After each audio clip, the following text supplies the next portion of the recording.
Welcome to One Brothas Mind, and I am KD Smooth. Today we will question and challenge popular information and views from a B1 perspective, while we expose the real facts you need. We do this to strengthen your logical, critical, and discerning thinking skills. Because in today's world, hard choices are mandatory and they come with consequences. So you need all the information. And at One Brothas Mind, we do this from a B1 Yeshua the Christ follower's perspective.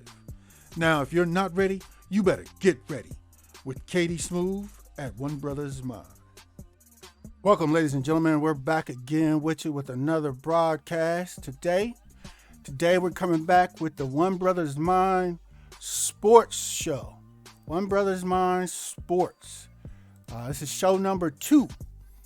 Come back up at you to chop up on some particular issues going on in sports right now. And today, once again, we got my man Big Meech back joining with us. Yeah, we kind of killed it on the first sports show, so we're gonna chop it up again. But also today we got another special guest with us. We got Damon in the house. Damon is a previous baller from North Central High School, and I forgot the name again. It was it South Florida, Damon? Florida. There you go. Florida Southern College. Play college ball, so he's coming with some good perspective and experience on these sports. All right. So we're gonna get right into it with the sports show here. I think we're ready to go. I wanted to start the show off with a follow-up on one of the topics that we really dug into things on the first show, and that was the topic with my man Deshaun Watson. My man Deshaun Watson is where we're gonna start. I didn't know if y'all been keeping up with this story. Charges for any of the sexual assault allegations from those 22 civil suits that they got or complaints that they got. They are turning them into civil suits. So I think kind of what we talked about last time is I was holding my opinion until the criminal charges was cleared. Right. Now, he still need to be worried about those civil cases. I know he got that little swag about him, but those civil cases is damning as well. So, and they could also turn into something further if he don't take care of them. But, I think it's one of those situations where does the league still see enough value in him to protect him from that? I think him going to Cleveland in essence is them just saying they trying to separate themselves from him and not really put him into a situation where he could do much more damage to the league, what I'm saying, by putting him in that small, forgotten market. So hopefully he take heed to that and do better. You know what I'm saying? Every man still got his needs and wants, you know what I'm saying? But I think in this situation, his wants need to be held off until he get his situation straight. Because this contract that he got potentially could be the last one of his career. Yeah. Mm-hmm. What you think? What you got any thoughts on Deshaun Watson's situation? No, I'll say pretty much the same thing. Pretty much the same thing as D said. Just really still kind of reserving judgment to see how things really unfold. But my more so thing is with the allegations, and it's kind of really hard to talk about it just because the legalities of it and the legal process. But in my conversation with my guys, I'm just like, man, I look at like when things like that happen in allegations, and they can be totally false. But my biggest thing is just like I do believe that to an extent where there's smoke, there's fire. So, I'm just really big on, man, with black athletes, man, like having really solid people around you. Mm-hmm. You know what I mean? Right. Making sure that your camp is solid. You know what I mean? Making sure that even if these things are not true, and I'm not saying they are or aren't, like, I don't know. Right. But my thing is just making sure that you have guys, solid guys around you that are not yes men, that, if they see you even start to move in a way that could potentially, damage the bag or mess up the bag, that they coming to you, you know what I mean, and kind of hollering at you. So that's really been a lot of my conversation about it. But I do like Deshaun Watson. I definitely hope he can overcome the situation. I saw something like with where his contract was with Cleveland, or I don't know if he's actually signed it or whatnot. They had basically structured it to where like his first year, which if he gets suspended or whatever, will basically be like the least amount of money. And then I think the next 4 or 5 years, he was getting like $40 million or something like that. Mm-hmm. I think a year. So, Right. I mean, it seems like they kind of trying to mess with him. I think they probably, kind of blocked off some other options. Like, I mean, he, like you said, he probably wanted to go here, but they like, nah, fam, like you can choose between like Cleveland and another small market. And then, if you make something happen, then we'll let you do that. But it's just an unfortunate situation. Definitely want justice to be served or whatnot. Either way, like, I mean, if he's wrong, he's wrong. But if people lie, then I feel like it should be, some consequences there as well. Yeah, Okay. I agree with that. And I want to point out one thing that you said and piggyback off of it. These young black men are millionaires. You know what I'm saying? Like they make it where they're basically feeding people and other people's families. You know what I'm saying? So, Right. so I think it's really important to call out that he needs somebody around him that's strong enough, that's willing to tell him no. You know what I'm saying? That's willing to call him out on his bullshit. Because all of it, I mean, you can't tell me. I mean, I'm with that too. Where there's smoke, there's fire. You can't tell me that 20 plus women, you know what I'm saying, that came forward. That ain't, and I guarantee you, all of them that really could have come forward didn't, because they Right. all kind of knew what was gonna come from it. You know what I'm saying? Which right now is technically nothing. Yeah, you made him sit out for a while. Yeah, you got his career on edge. Yeah, you got a lot of shit going on, but really and truly, what's actually happening other than some of these women's name getting drugged through the mud? You know what I'm saying? Right. Like it's a lot to unpack with the whole Watson situation. But looking at it, from a situation of what positives can come from it. You know what I'm saying? Exposure. I think it's exposing the negative and dirty underbelly of the NFL. Some of these franchises about how they try and keep they athletes, they mega athletes happy.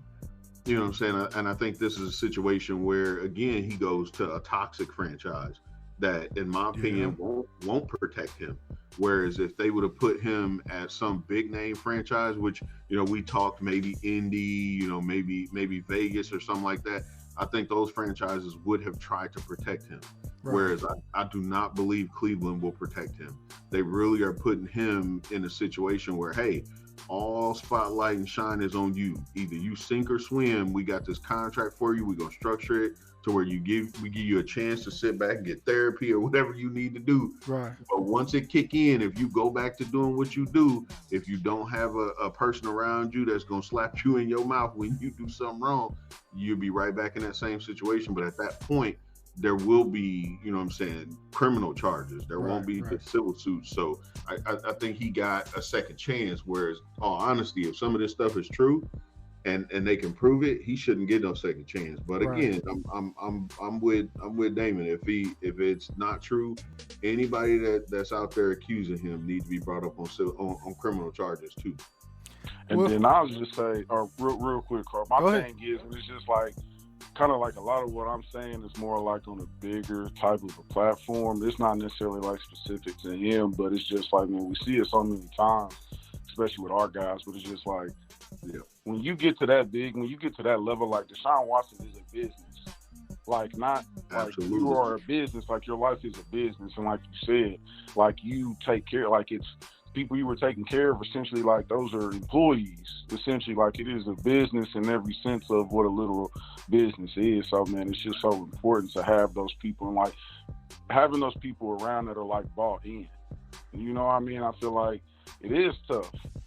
You know what I mean? Because like, kind of like you gotta, like, if you're the person that is around that has influence with him, telling him no, but he's also, you know what I mean, especially, you know, kind of with men being pride and stuff like that. And I don't know what type of person he is, but like that can be a tough spot to be in. Right. You know what I mean? Because essentially you kind of like, you biting the hand that feeds you. If that's your man, if that's your God, and it's not like that. Right. But, you know what I mean? It can be hard to tell somebody that is literally taking, like, he is there, like, my success and my failure is your livelihood for the moment. Not that you wouldn't be or wouldn't have without me, but I'm right now, what I'm doing right now, what I have is the source to what you have. So, man, it's just gotta operate different. Just gotta operate different, and even Right. kind of from what was the ledge, like you kind of texting and getting risky with the text, like, man, you Deshaun Watson, you in Houston, Texas, it ain't nothing to, you know what I mean? You Right. one of probably the most eligible bachelors in the whole state of Texas. It ain't no shortage of, you know what I mean? For Right, you to right. have to, you know what I mean? And I'm not saying it's true, you know, it's not, but I'm just like, you supposed to have a guy on payroll for that. Right. You know what I mean? Like, and I agree. I think that's one of the things that unfortunately came out of Houston's camp was he did have a guy for that. He just felt like he was bigger than the situation. Like he was untouchable. Okay. You know what I'm saying? So he started getting sloppy where he was like, well, shit, I'm the man on these streets. You know, I'm going to do what I want to do. Like, nah, bro, that ain't how this works. Like, and I'm with you. I'm not saying it's true. I'm not agreeing with it. If it is true, I think it's horrible. But at the end of the day, it's kind of like these mega teams do this. It ain't really just on the pro level. It's on the college level too. You know what I'm saying? Because the whole thing a couple years ago that happened in Louisville, you know what I'm saying? Right. I can call out a couple other schools. It's just a culture out there where, and don't get me wrong, again, I have to keep pausing here because if it wasn't a certain group of women that was going for this stuff, it wouldn't be a potential. Right. You know what I'm saying? So I don't want to put all the blame on these franchises or these mega schools or whatever, because again, there are some women out there, groups of women who thrive off of this lifestyle. Right. You know what I'm saying?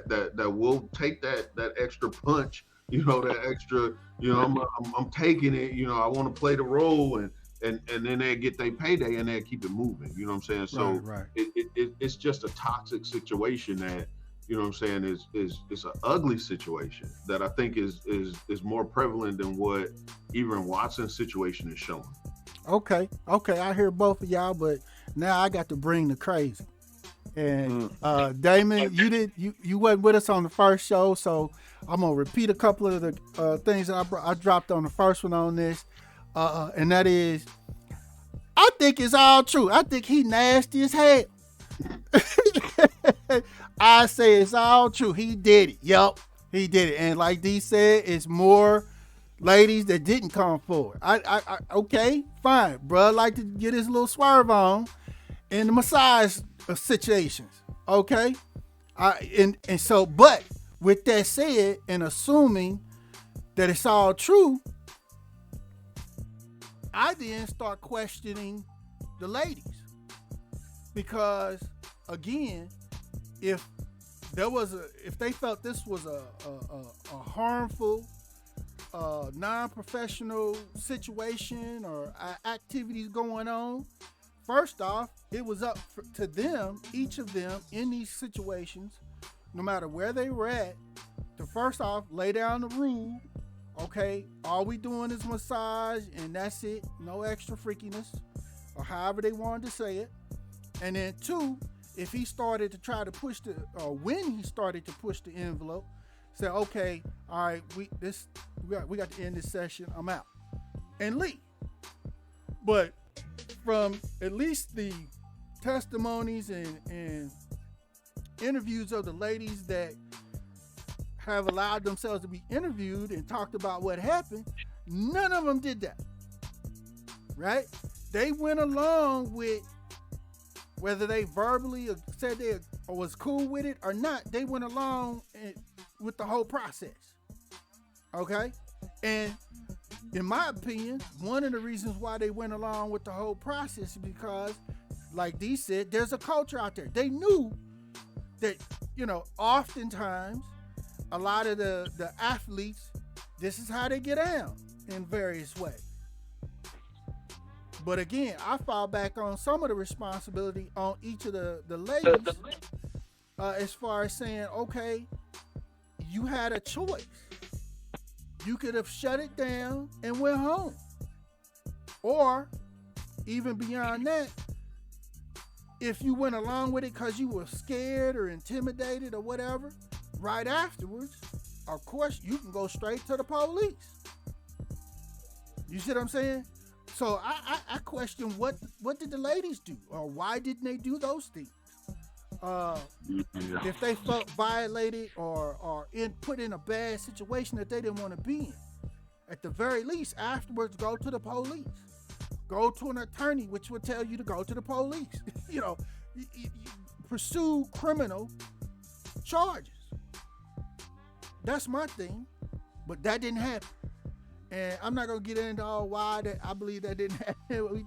It's all in the One Brothas Mind Sports Show number 1. Y'all go check it out, because me and D really chopped it up on that. But I agree with everything that y'all saying. Bruh gotta change how he's doing and what he's doing and all that. Y'all spot on all that. But I think bruh just like to get his swerve on.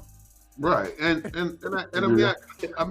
see that. And I'm not going to deny none of that. I mean, because again, on one token, it's kind of like these is grown women. These ain't children. Right. You know what I'm saying? Like, but on one token, it's kind of like the same old situation. Were these women already vulnerable? You know what I'm saying? Were they already victims to the point where they felt like speaking up would put them in a worse situation than what they were in? Right. You know what I'm saying? So that's why I said, for me, I think that the culture of, you know what I'm saying, just the underbelly of that nastiness, out there is something that I think should and needs to be exposed. But will it? You know what I'm saying? Right. I think sadly, the Deshaun Watson situation, and again, the Louisville situation, and I can go on and on and on. Don't forget the owner of the Patriots. Yeah. I mean, it's just, man, it's just a tough situation, and I'm very reserved on this topic as far as how I'm speaking out about it, just specifically just because everything is not out yet. But I'll say, I mean, my biggest thing is just, I keep saying it, is just, man, you got to protect the bag, right. And you are a business, and that goes both ways. Right. Like you said, Carl, like if you out here moving reckless, like, bro, you tripping. Right. Like if you want to do what you want to do, like, you're not wrong for that, but it's a right and a wrong way to do everything. Right. So if you're wrong, like, you got to recognize that you can't move a certain way. Right. Even if you're not in the wrong, if Deshaun Thomas, like, they lying on you, like, you got to make sure that, like, you are a multi-million-dollar business. Right. Like, you're not just a football player, you are a business, and you have to account for those risks that come with that. Right. So my thing is, in every situation that you do, every situation that you have, I don't care if it's from your meals, from your extracurricular encounters to your workout, like, that all has to be managed and accounted for. And you know what I mean? And the right. things that can't be prevented, you have to make sure that those are taken care of. Right. Y'all right. You know what I mean? So that's all I'm going to really say until it's out. Now, if you invite me back after everything is everything, I might get a little bit more explicit. But for right now, that's where I'm at. All right. Yeah, he doing what I was doing last time. Right. I was like real hesitant. I was like, I'm gonna hold off because then it's just how these go. Yeah. And then, like you said too, I will say this, just like in another reason too, man, is just because with the sexual assault, man, it's really hard. Right. You know what I mean? Like you say, it's alleged sexual assault. This is like you said, like those, you don't know the situations that those ladies were in. If it was true or whatever, like, right. if these things that were alleged did really happen, are they vulnerable? How is that, is that a scary thing for them to come out or to speak about a popular, figure that has multi-millions of dollars, and all that. So it's tough. It's really tough to kind of speak on that, just because you don't know what the women deal with. Like D said, it's a very touchy situation. Right. Without all the facts, and with the still, the legalities of it still being in play. Right. Well, a couple quick updates that I came across was one, both grand juries decided there would be no charges, no criminal charges. Right. Okay. So the only thing that remains are the civil cases, and I want, because there's no criminal charges, or will be none going forward. Do y'all think the civil cases is there gonna be anything that's gonna be done with those, or are they just gonna fall off now? So I don't think they're gonna fall off. Really? Yeah, no, I was gonna say I don't think they're gonna fall off. I will say, I mean, they I think last time, if I'm remembering correctly, when I was sitting there doing that quick research, of the 22, about 11 of the females actually have basically a foot to stand on with a civil case, not a criminal case. Okay. And they were kind of hinging their bets on those 11 being able to prove criminal, conduct or criminal misconduct, and they could not. So the grand jury basically is that double jeopardy. I mean, they basically proved that there was no, criminal activity to be found. But you know how civil cases work, though. Civil cases ain't a jury, like that's just solely based off of what the judge says. Right. So that's why, like, after this comes out, honestly, I feel like some of these women are gonna get a payday. Yeah. Not all of them, like not all 22, because remember, the two that basically recanted their statement that was turning it into a criminal case basically just said they lied, like they flat out lied. Right. So it was like after those two broke down and walked away, now it's kind of like, the rest of them are sitting there saying, well, yeah, he, one thing or another, he went too far. Right. I may have agreed to do a certain thing, but I didn't agree to go all the way. Right. And it's kind of like, well, at that case, it's not really, don't get me wrong. If he forcibly took it, then yeah. But if he flat out said, let me put the tip in, and you was like, yeah, let me do it. If you give me that extra 15, 20, right. that 1,500, 2,000, I'll let you put the tip in. But then he slipped and fell, and the whole shaft in that thing. Oh, excuse me. That's different. That's different. But in all seriousness, and I joke about that, and it's not a joking matter. But at the end of the day, I honestly think a couple of them women will get a payday. Okay.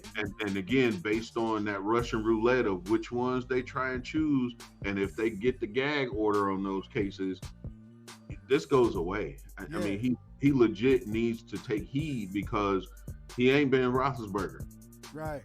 Definitely. I mean, let's just say that flat out the gate. He ain't Ben Roethlisberger. So Big Ben basically had it out there where he actually did rape some women, and that shit went away because he paid them chicks. Right. The Steelers helped pay them chicks off. And I shouldn't have said that, because I don't know if that's true. But we suspect allegedly. Right, allegedly. Let's say that. Yeah, go ahead. But I think Deshaun does need to take heed, because I think he let that money and that power go to his head in the wrong way. And like Damon's saying, he's a brand. Right. That Deshaun Watson brand began at Clemson. Right. So when he walked into Houston and he set himself up to get that major payday, and he's not really thinking past his own nose. You know what I'm saying? And there's a lot to be left and a lot to be lost by him taking those selfish actions. He don't fuck around and end up in somebody's penitentiary in a bunk with on the other end of that stick. He ain't ready. So it's like he need to take heed to that, to God giving him his second chance through all of this mess. You right about that? And I say again, those civil cases is Russian roulette, because he may not admit to something, but he could put himself in a situation where it's kind of like, well, why are you choosing to pay this person versus that person? Right. You know what I'm saying? And then there could be an extra bunch of bullshit come out, and based on those paydays as well. I mean, like we said, it's 22 of them that came forward. He was doing this shit for a while. Oh, yeah. And supposedly he was doing this shit when he was at Clemson too. So it's like this shit could come out, and some women could be looking back like, well, hell, why this ugly bitch get $1 million? And I didn't. Where and I ain't get nothing. Right. like so he really not out of hot water yet, but look quiet as it's kept. Yeah, you're right about that. It's gonna be interesting to see the rest of how this all shapes up and works out for him. I'm glad that there wasn't no evidence. Not that I want him to be innocent, but that the grand jury's found no actual criminal evidence. Right. That helps speaks a little bit for him, but it still doesn't confirm that nothing happened. Right. So it's gonna be interesting to see how he and his team decides to play, like you said, the civil cases, and because these civil cases could bring out some more, man, all kind of stuff can happen. So we'll see. Now, with that being said, should the NFL still suspend him for some additional games, being that they done put him on the list and force him to miss an entire season already? That's tough. My thing is, no. He's already been basically suspended for an entire season. But according to most of the mainstream media and sports outlets, they're expecting him to also be suspended for some games. Yeah, they definitely expect him to be suspended for 4 games minimum. I agree. Being that there is no criminal charges, right? How does the NFL prove misconduct? Well, where did he violate his conduct rulings in his contract or in the NFL book? Right. To me, that's not even the question. Let's say I always take the worst case scenario. He did it. He's freaking. He'd like to get his swerve on, but there's no criminal charges. Okay, fine. He violated the league's policies. Okay, fine. He was punished for an entire season already. That's where I'm at with it. He was held out for an entire season. Why should the NFL be able to add more punishment on top of the entire season? Now I get it. NFL is their own league. They make up their own rules and do what they want to do. But I'm just saying in general, he's already served the punishment, in my opinion. Right, but that's what I'm saying. What causes the NFL to pull down a suspension? Like that answers your question. What does it take for the NFL to suspend a player? Misconduct.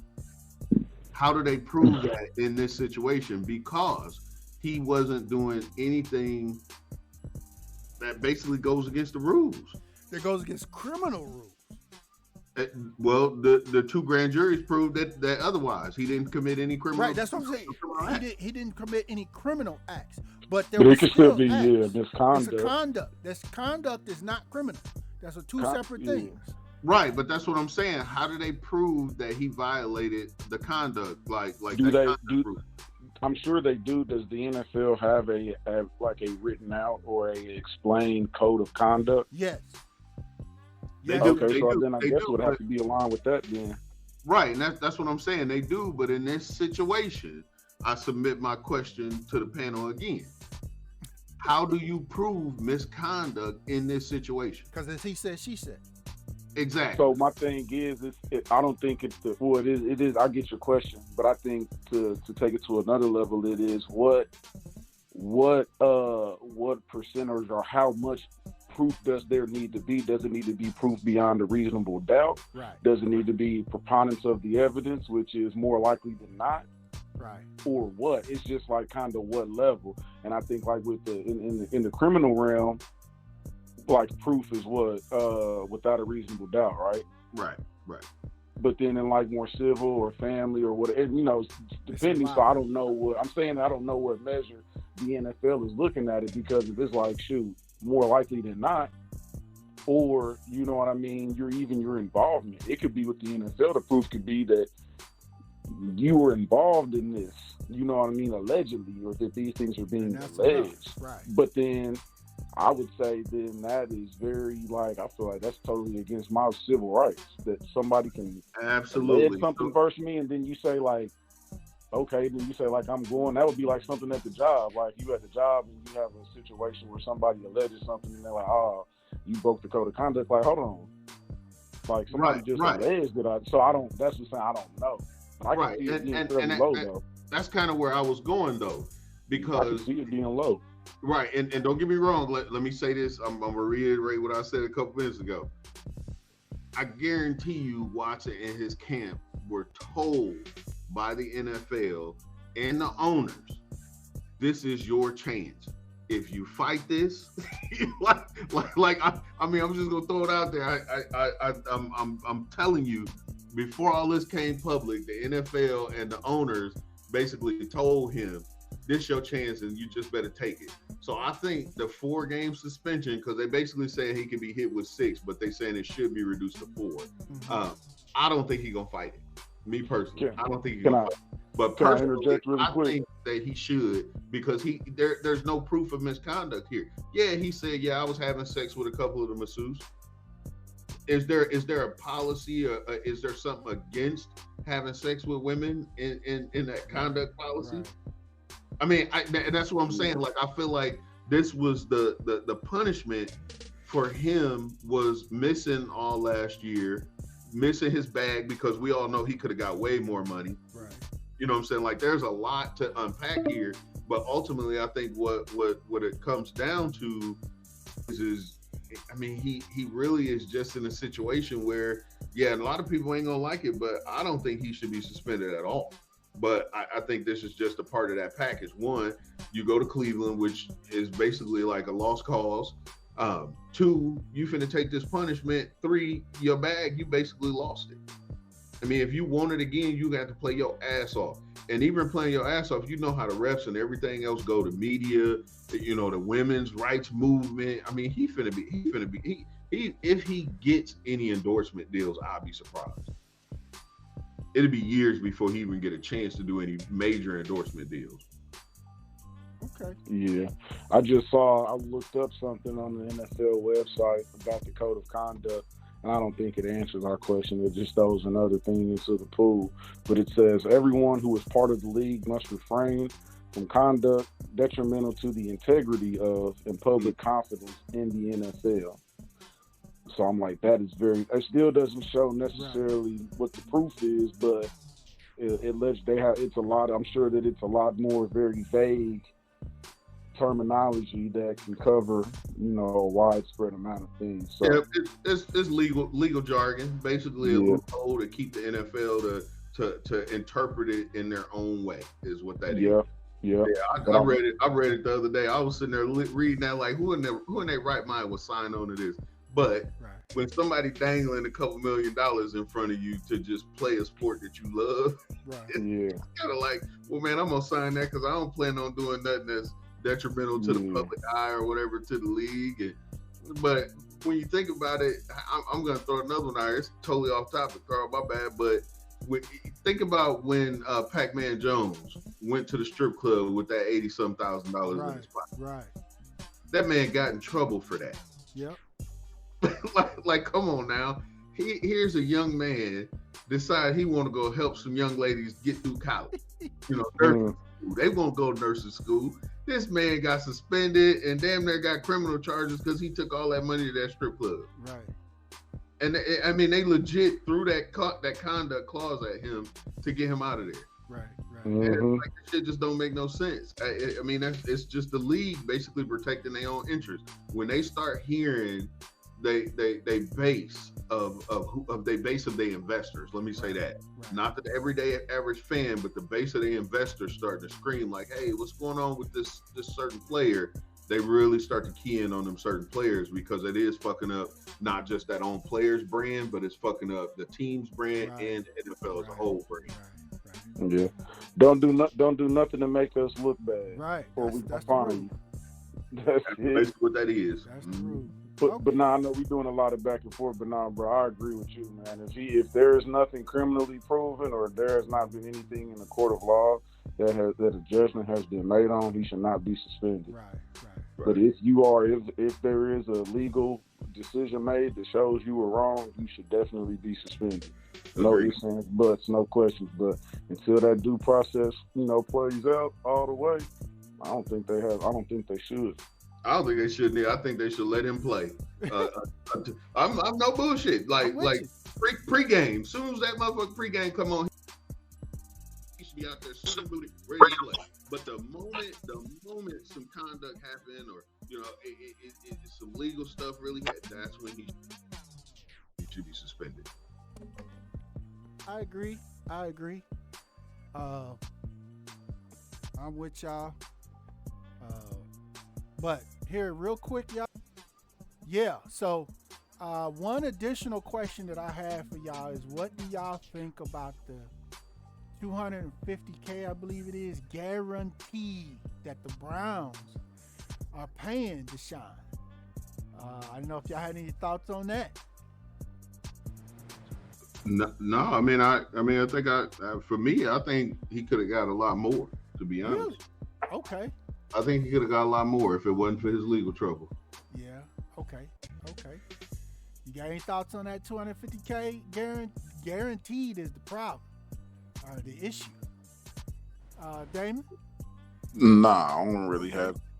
Well, the reason why I'm asking that question is, and I could be wrong on this, but in my opinion, this was groundbreaking.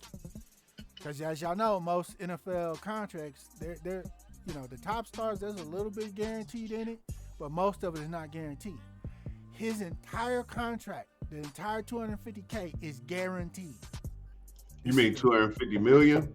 Yeah, that's what I'm trying to say. $250 million.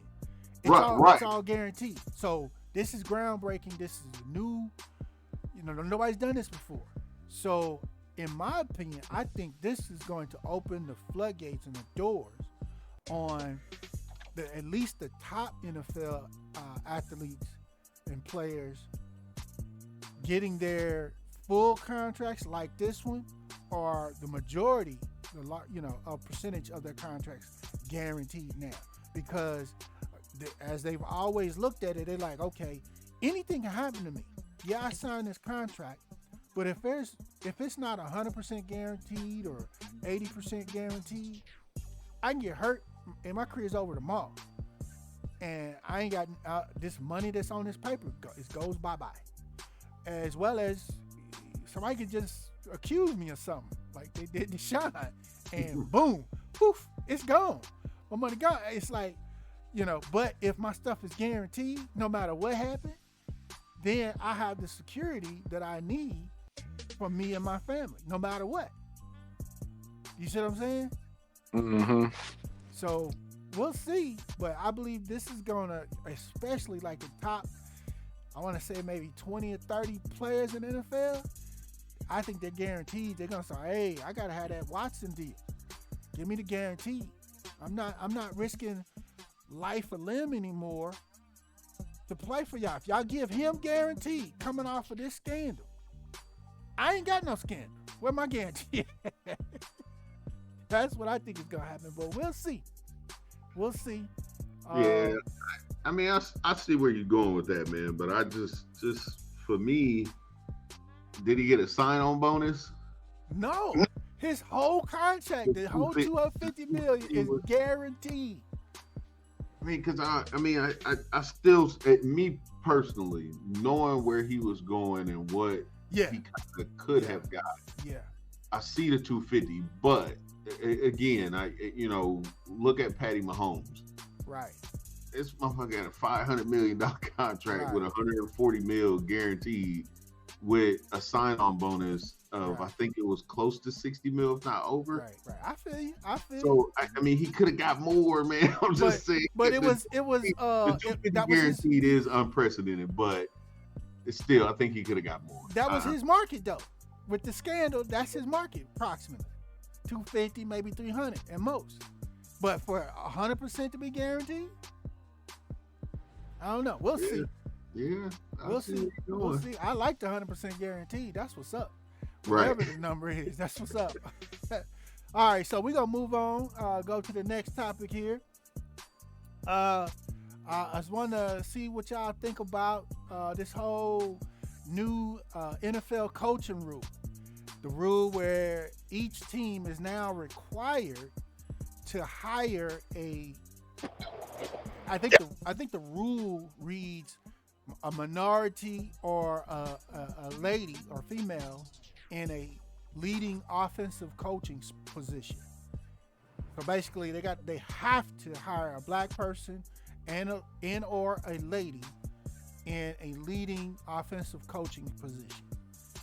I'll be kind of brief about it because if I really go all the way in, I'll probably say some stuff I shouldn't say. Hey, feel free, go in if you want to go in. Nah, I'll say this, man. I'm glad for the people that it benefits, but in the climate, in the culture and climate that we are, with what is acceptable and what is allowed and what is pushed for, I'm happy that it will allow more, that it will definitively make room or, for people to have opportunity. But it's crazy that with everything going on and just with everything that is acceptable and pushed widespread, that this has to be a rule in 2022. That's crazy to me. I feel you on that. It don't seem crazy to me because this is what hey, they've been like this forever. And ain't nothing gonna change in my opinion. They're gonna find little workarounds around this rule. To me. So go ahead, D. So I'm gonna say it. I call bullshit. I call bullshit straight up. This is the league yet again doing some media driven bullshit. Right. We talked about this last time, man. Every team in the league already has minority coaches and staff. This is bullshit. This is a media ploy to just say, hey, look, we doing something. Right. Because of the whole thing with old boy from Miami, right. The whole thing with Huey Brown and all them calling. This is bullshit, man. For anybody to even fall for this shit is just they naive as hell. This is ridiculous. One of the main recruiters for the Rams that just won the fucking Super Bowl was a black woman from here in Indianapolis. Right. This is bullshit. For anybody to not call it out as bullshit, man, I can't believe you brought this up. When I see this on the topic list, I said, man, he reaching. This bullshit, man. We already know this is bullshit. This is the same thing as them saying Colin Kaepernick is just doing this shit for attention. They doing this shit for attention. Right. Exactly. And the question I have is does it get rid of the Rooney Rule? No, the Rooney Rule is still in play. So they setting up all of these fucking paper trails to say, oh look, we did this. What the fuck is gonna happen from this is they're gonna create a position, and I'm gonna call this out. They're gonna create a culture position. Is what they gonna do. And they gonna put these motherfuckers in the office and tell them, here, you just finna get a paycheck for doing nothing. So it's gonna cause more problems than what it's aimed at fixing, which we all knows is just get the old motherfucking baby boomers out of the fucking hiring office. Get them old motherfuckers out of there and let the young folk that done grew up with all of the black and brown people in this country and let them start hiring people who actually know what the fuck they doing. But get the fuck out the way. Setting up all this red tape ain't gonna do shit. It ain't gonna help nobody. But this is supposedly to motivate the owners to change the cultures on their teams as far as their staff and their coaches. Man, you gonna change the culture. you trying to motivate a baby boomer to do something new age. Motherfuckers don't care, man. Listen, when old boy from Miami blew the whistle on them, basically calling him in just to meet the Rooney Rule without any intention of hiring his stupid ass. What the fuck? Come on, man.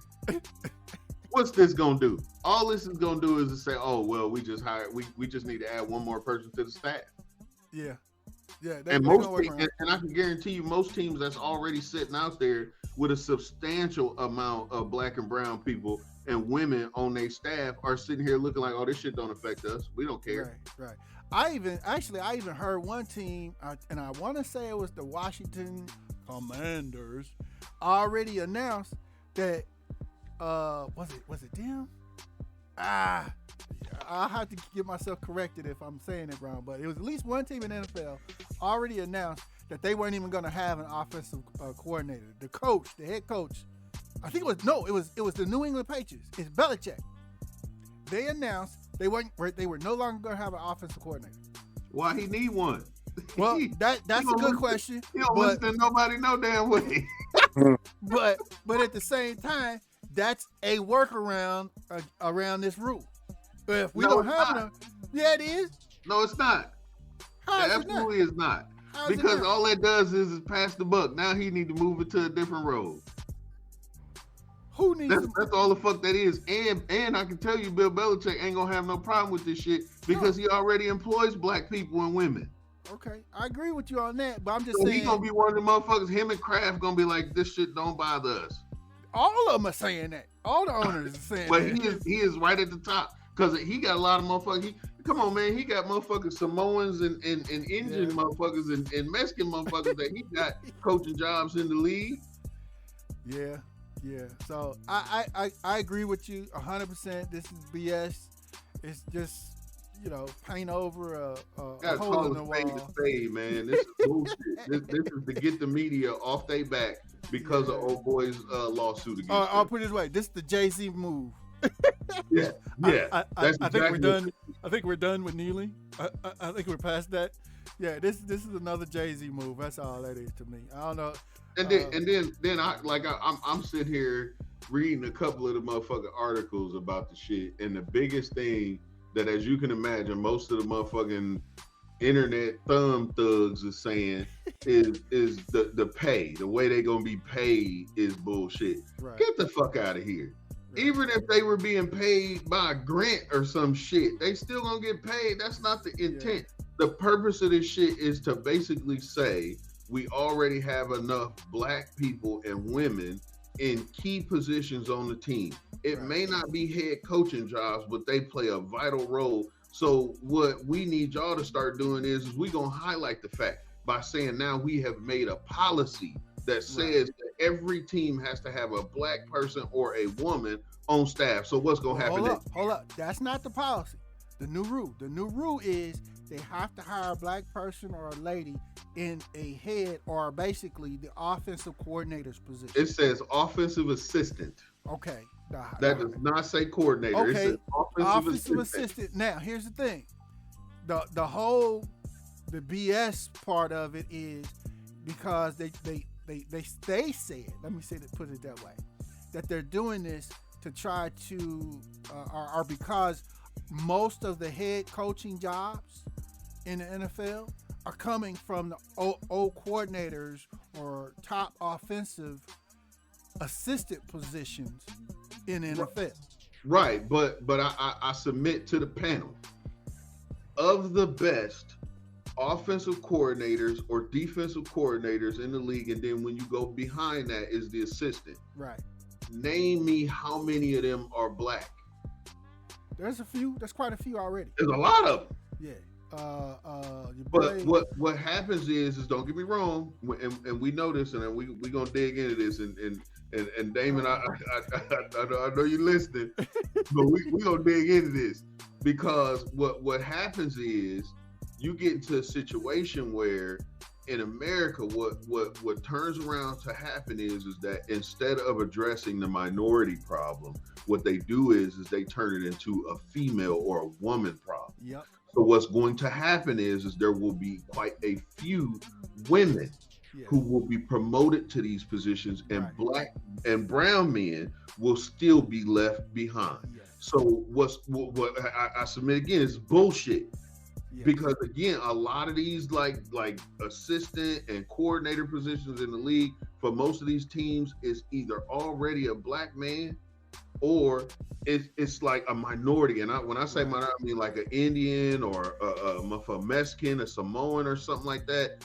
And then there are women who are blazing trails on the college level. Yeah. Those women will get a shot before black men, and black men are the ones who make the game what it is.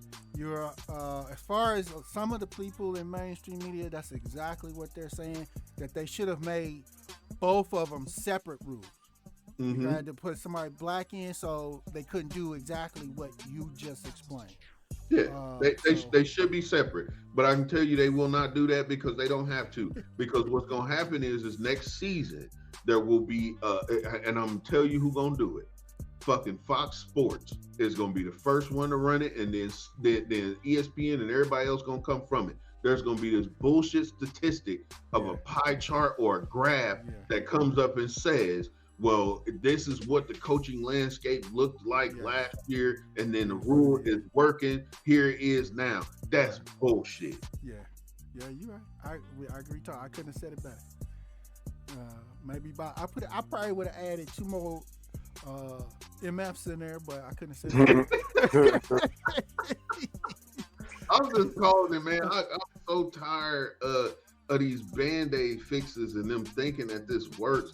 Right. It does not work. What needs to happen is most of the owners won't change. Ain't nothing we can do about that. These billionaires are the reasons why we get to watch these teams. Right. They're the ones that's pulling in the funds, pulling in the investors, making sure that these companies keep doing what we want them to do to get the team. That's not going to change. Right. What needs to happen is the NFL needs to issue a ruling that says that the owners are majority investors and they need to sit in their box and shut the fuck up.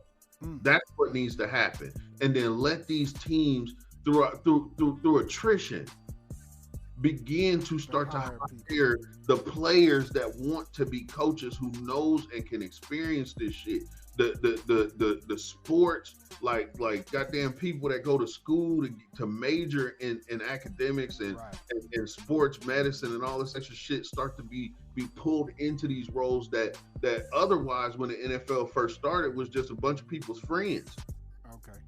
You know what I'm saying? Like they really need to start to pull these people in and promote people from within, allow these teams to choose and pick the players and coaches that they need to, and not keep coming up with this bullshit, man. Because I guarantee you there's a sub like population of NFL coaches and presidents that want to promote certain black coaches and staff in the positions, but the moment they make a recommendation, these goddamn baby boomer racist ass white people turn around and say, "Oh no, why can't we put this other person over here who's got better credentials?" Hey, do you sound like me on the first show when I said the NFL was racist as hell? Man, I'm just saying, but that's the conversation I'm going with because again, what I was saying in the first show was there's already black people in key positions on these staff. Right. There's already people that's black and brown and red and all this. I mean, because I can't leave my Asian brethren out. You know what I'm saying? Like it's some of them out there that's playing too, that's coaching, and that's on these staff, like trainers and everything. They see and know the game. It's like these people are there, man. It's just that they not getting the go ahead because people higher than their bosses are basically putting up barriers for them to be put there. And we all know what that glass ceiling look and feels like. Yeah. But this is just another ring on the hat to create another channel that says instead of it being one glass ceiling, it's gonna be 9 of them motherfuckers. Right. Well, I mean, I again, I couldn't have said it any better. You right.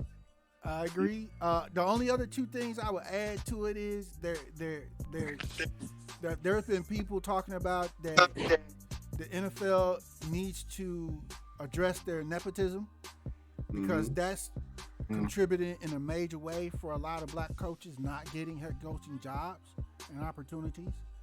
And then lastly, like you said, you got the baby boomer owners, these billionaires. Their pushback is ain't nobody gonna tell me what to do. It's my money. Right. It's I'm my do team. what I want to do. So I mean, because imagine somebody walking in Jerry Jones' office. They ain't even gonna walk in his office. Imagine them sending him a memorandum telling him he ain't got no choice but to hire a black person. Well, that's what just happened. What you think he gonna do? Ball up and play baskets in the trash can with it? He'll pay that fine.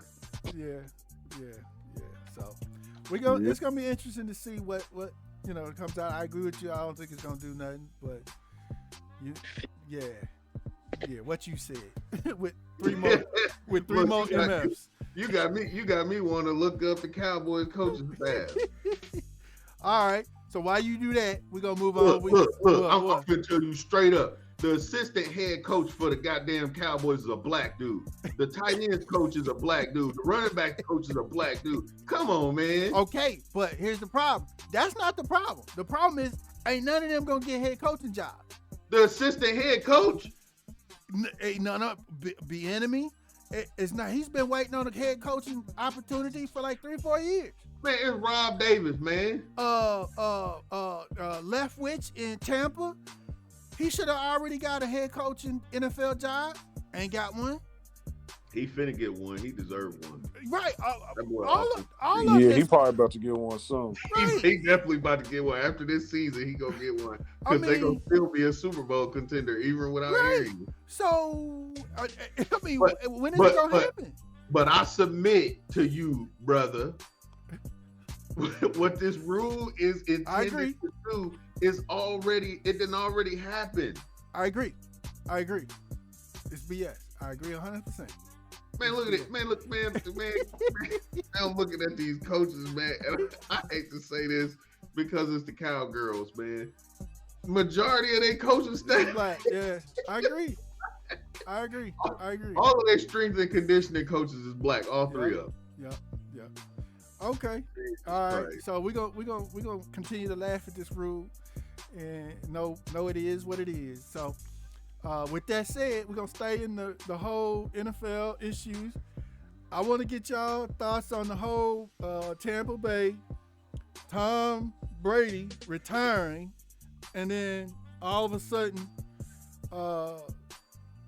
coming back to play in the NFL, and then days later, Bruce Arians retiring, and they hiring Todd Bowles as the new head coach. And my specific question is, did Tom Brady make all this happen? Definitely.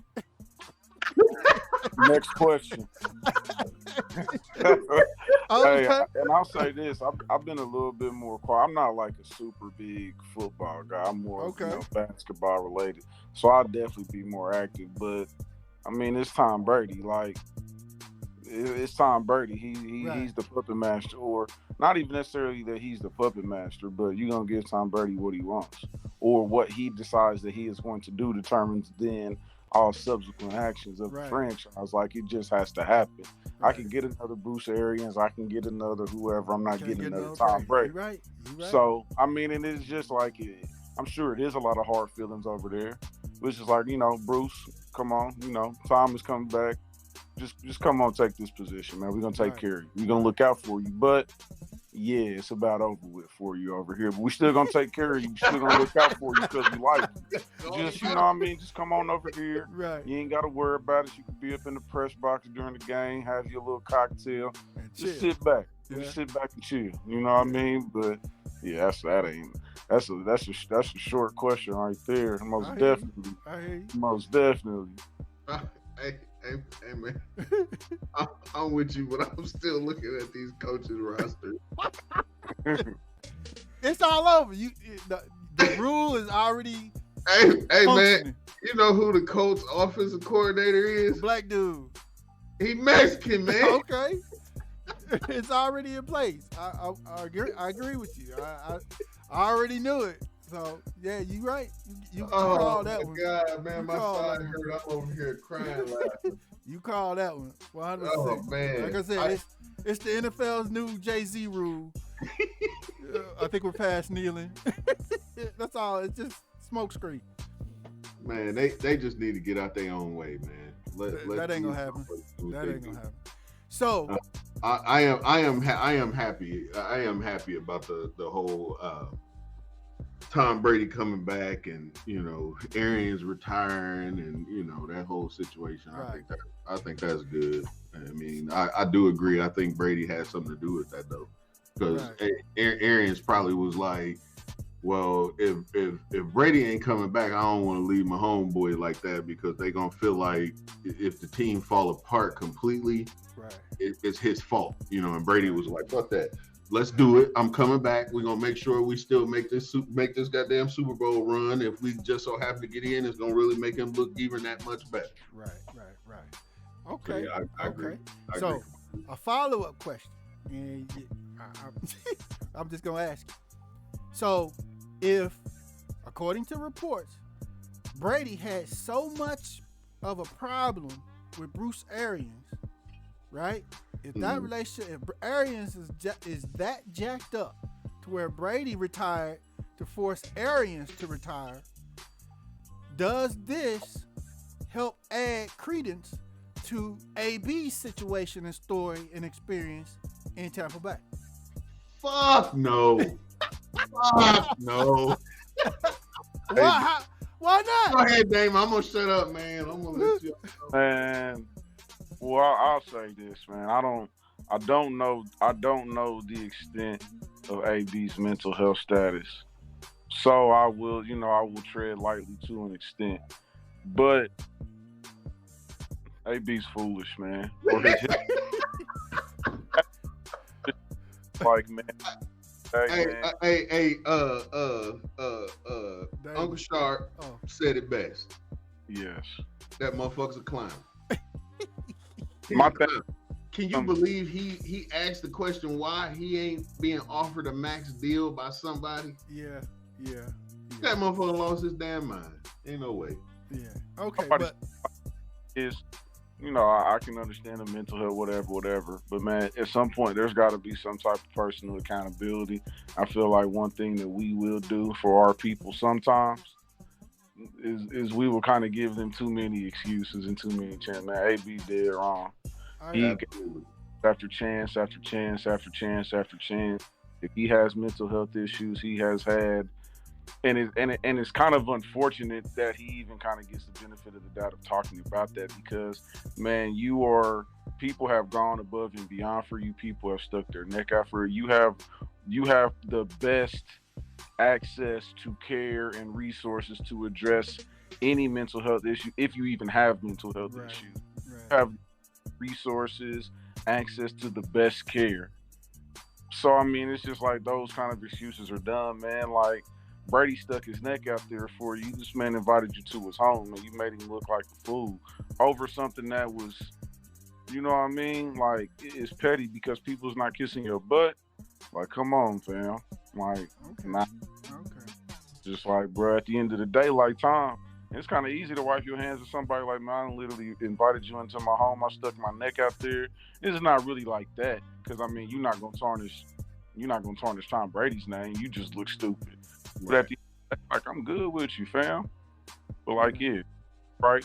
He's foolish. Then I seen something the other day talking about he still want a chance to play. Yeah. Somebody to commit to him before he has surgery on his ankle. Yeah, that's a whole different issue. I'm with you. I agree with you 100% on that. He doing some crazy moves. He is right. I'll say I'm this. glad he brought that up, though. I mean, you can't just skip over that. But hold on now. Motherfucker saying he not gonna get to 100% until somebody take a chance on him. Right. What in the hell? What? But okay. Let me do this. Let me try to go into the mind of a lunatic. All right. I'm gonna say a couple things. This puts just one Oreo cookie of positivity on AB's side of what happened in AB's story, in my opinion, because with Brady being willing to end his career, think about that, and not play anymore just to get rid of Arians. To me, that says, like I said, that puts at least one Oreo cookie on top of AB's story and situation as to how crazy Arians was. But so just one cookie, just one, not everything. I got to give my man a cookie, man. Just one cookie. I can't. I can't. Because then, I can't hold either. on. Let me say this one more thing. The other part of it is you got to look at it. Okay, first, AB done a whole bunch of crazy stuff. I'm not dismissing none of that stuff. He done a whole bunch of wrong moves, yada yada yada yada. That's all documented. It's on tape. Okay. With that said, though, a part of AB's craziness is the fact that he is or was the top wide receiver in the NFL. How many years ago? That was about 3, 4, 5 years ago, what have you. Okay. But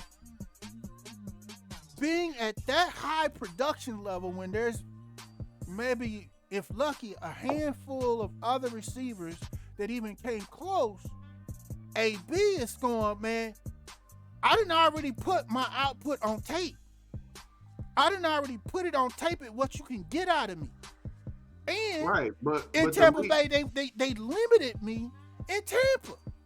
Right, but the league ain't of what you did for me. The league is of what you doing for me. Which is my point exactly. I said they limited him in Tampa. They limited him, or he limited himself in New England.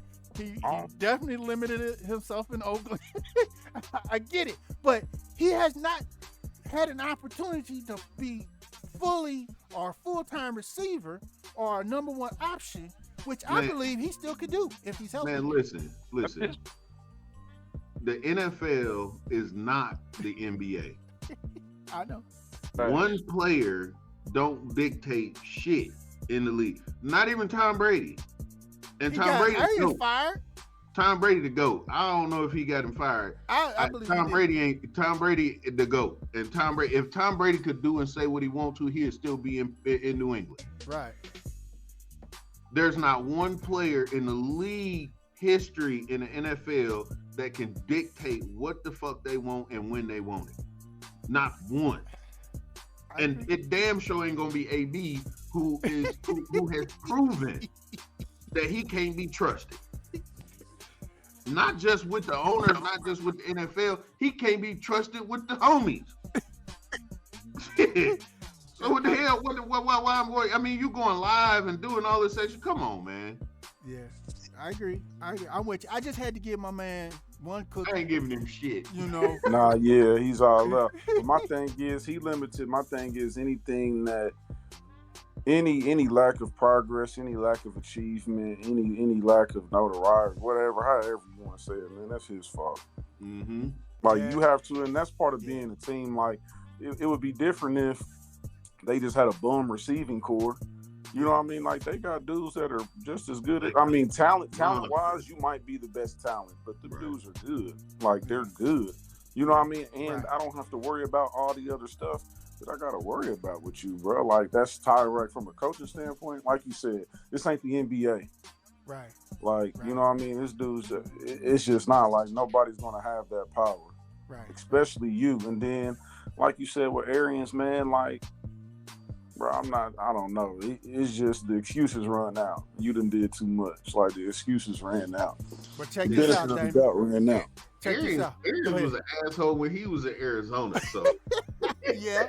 Like you knew what you was getting into as a player with him because every motherfucker was telling you it was coming out. Like really though, he probably had it not been for Tom Brady, they probably would have got into it a lot sooner. He probably really spared AB off the strength of him being Tom's guy. Absolutely. Yeah. You know what I mean? So at the end, he probably was just like, man, like I believe what they said. He probably was like, shit, I don't give a fuck. Like, go. I've been kissing your ass all this time because of Tom. Tom done pissed me. I've been putting up with Tom shit. Right. I've been putting up with your shit. I don't give a fuck what y'all do. Let the dough hit you with a good loss. Man, do what you got to do. I'm tired. I ain't holding no punches. Right. I'm not worried about your feelings, man. We here to do a job, man. If you hurt, don't play. Right. Yeah. You know what I mean? I'm not trying to be insensitive, but man, look, you were a grown man. You were a professional athlete. If you gonna play, we got the best doc. If you gonna play. Right. But don't complain like it. If you can't, then you can't. It is what it is. You run after the catch. I'm still gonna throw the motherfucking ball so you can get your incentive. Right. Come on. Right. Okay. Come on. Now he fucked that up himself. Yeah. We all in agreement. We all in agreement. And I will say, my thing about like what Damon was saying, ain't no way in fucking hell. If you know your ankle fucked up, get your shit fixed. Why in the fuck would I, as an owner, as a president, as an operations person of any team, want to invest in you, not knowing if you gonna come back from that goddamn ankle surgery? Right. Then you gonna make the statement publicly with your little stupid ass. Oh, I'm not going to get this surgery until somebody take a chance of what the fuck? Right. Boy, you crazy? You lost your damn mind. AB saying I'm AB. I can do that. But okay, a little bow I want to tie on this is one. AB, come back home. Come back home, bro. Please come back home. Just get your mind right, get your people right, come back home. Man, the Steelers is not for them. No, I'm not talking about the Steelers. Bump that. Bump that. Oh. I'm just saying, as a person, get his mind right. Get you know, he out there like Kanye, which Kanye just checked in somewhere the other day. I saw somewhere. At least I saw a report of it. That ain't gonna help him.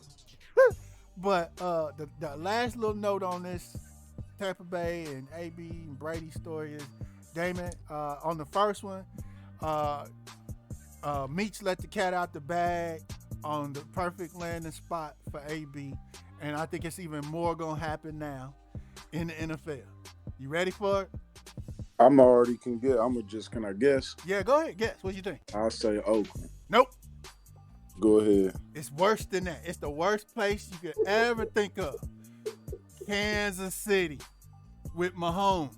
He is not gonna end up there. Okay. I knew he was doing that. And you know they lost the cheetah, right? The cheetah in Miami now. But they replaced him with who? Who? Shoo. No, man, that ain't even nowhere near. No, you lost your mind, man. No. Don't get me wrong. I can't see it. Shoo Here's the is thing, good. which I say I feel like in Kansas City, man, they got a small margin. They really need to get something done. Right, that's what I'm saying. They ain't dealing with all that foolishness. I can't see it. But here's the thing. They can't miss this year. I hear you, but they let their number one difference maker go. The cheetah. They brought Shoo in there, man. He gonna make solid. your catch. He's solid. He's gonna get your first downs and all that. But he's not a true number one receiver.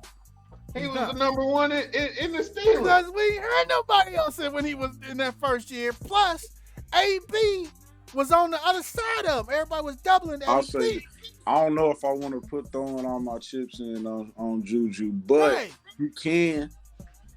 I wouldn't bet no money on it, but he could be. He could be a very serviceable number one.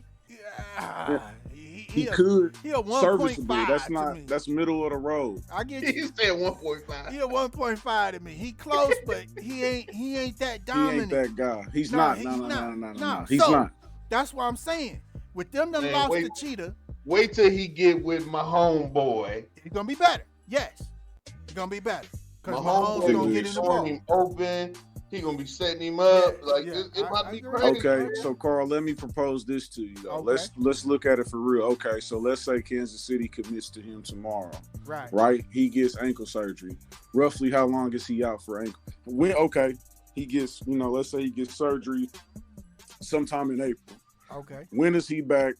100% ready to go, roughly. I don't know. Would y'all know? Would y'all say? I don't really know, but I would guess somewhere between 3 to 4 months. Okay, so what? He's back. He's back. What? Training camp? Season open. Yeah. Okay. Bet. If he commits right now with that surgery and rehab and everything, he back with the season open. Damn. Okay. So he's already right now, or prior to this ankle injury, a shell of what he once was, right? Well, we don't know that. That's what I'm saying. How don't we though? And we do know that his 2 years in Tampa was subpar. I disagree. Tampa limited him. He didn't even play the whole season. He was playing with other good people though. Right. I understand. I don't think. Okay, so let me say this. So you still think he's a number one receiver? Yes. No. So healthy, he's a number one receiver. No. Well, okay, we gonna agree to this. Oh, yeah. I don't think so. I think he got 1, maybe 2 years left as a number one receiver, fully healthy. If he's used, but for an entire now. I think he can have games within the season. He can have several games within the season to where he puts up number one receiver numbers, Which he did in Tampa, some games. Which, I think he can do what he did in Tampa. I think he can continue to do for probably, if he's healthy, another 2 to 3 years. I'm saying all that to say, I don't think that the juice is worth the school. Like, I don't think that it's worth it. Okay. I don't think it's worth it. I'm just saying, when D dropped that bomb on the last One Brothas Mind sports show, I about fell out my chair. I was like, you hit it on the nail. But that was with them having the cheetah also. That's what made it just that much worse. But now that the cheetah gone, they need help. So who do they have? They got Juju. They got Hardeman. They got Kelsey. Juju, the only my homeboy. the only true two dogs they got is my homeboy and Kelsey. Because the cheetah left. Their offense was my homeboy Kelsey and the cheetah. No, sir. No, sir. No. You forgetting that the cheetah was highly he wasn't even consistent. Because everybody was doubling and tripling him. Which made doubling and tripling regardless of the fact they still were winning games like by a lot. Yes, because when you double and triple the cheetah, when you have that threat, it makes everybody else that they got one-on-one and they can beat the one-on-one matchups. Man, listen, man, this is not the NBA, sir. Okay. This is the NFL. Okay. Most teams are playing a zone regardless of who you got. That too. Okay. So when they zoning you, it don't matter if you're the number one receiver or not. If you have a quarterback that cannot throw people open or throw to the pockets in the defense, I don't give a damn how good you are. Okay. That's the way that works. The way that the Kansas City hurts you is it man, come on, man. we done had these conversations before when this man was the coach with the Eagles. Yeah. This man has never really had a top tier receiver. He had Terrell Owens. Outside of Terrell Owens, who did Andrew Reid have? Nobody really. But every goddamn team this man has had has done what? Done well. Offensively, stat-wise, have done what? They've been winners. Get the fuck get Cheetah out of here. Okay. We don't give a damn. Okay. And then you put Juju in there. Come on now. Okay. Juju actually has been more consistent than the Cheetah has been. Yeah.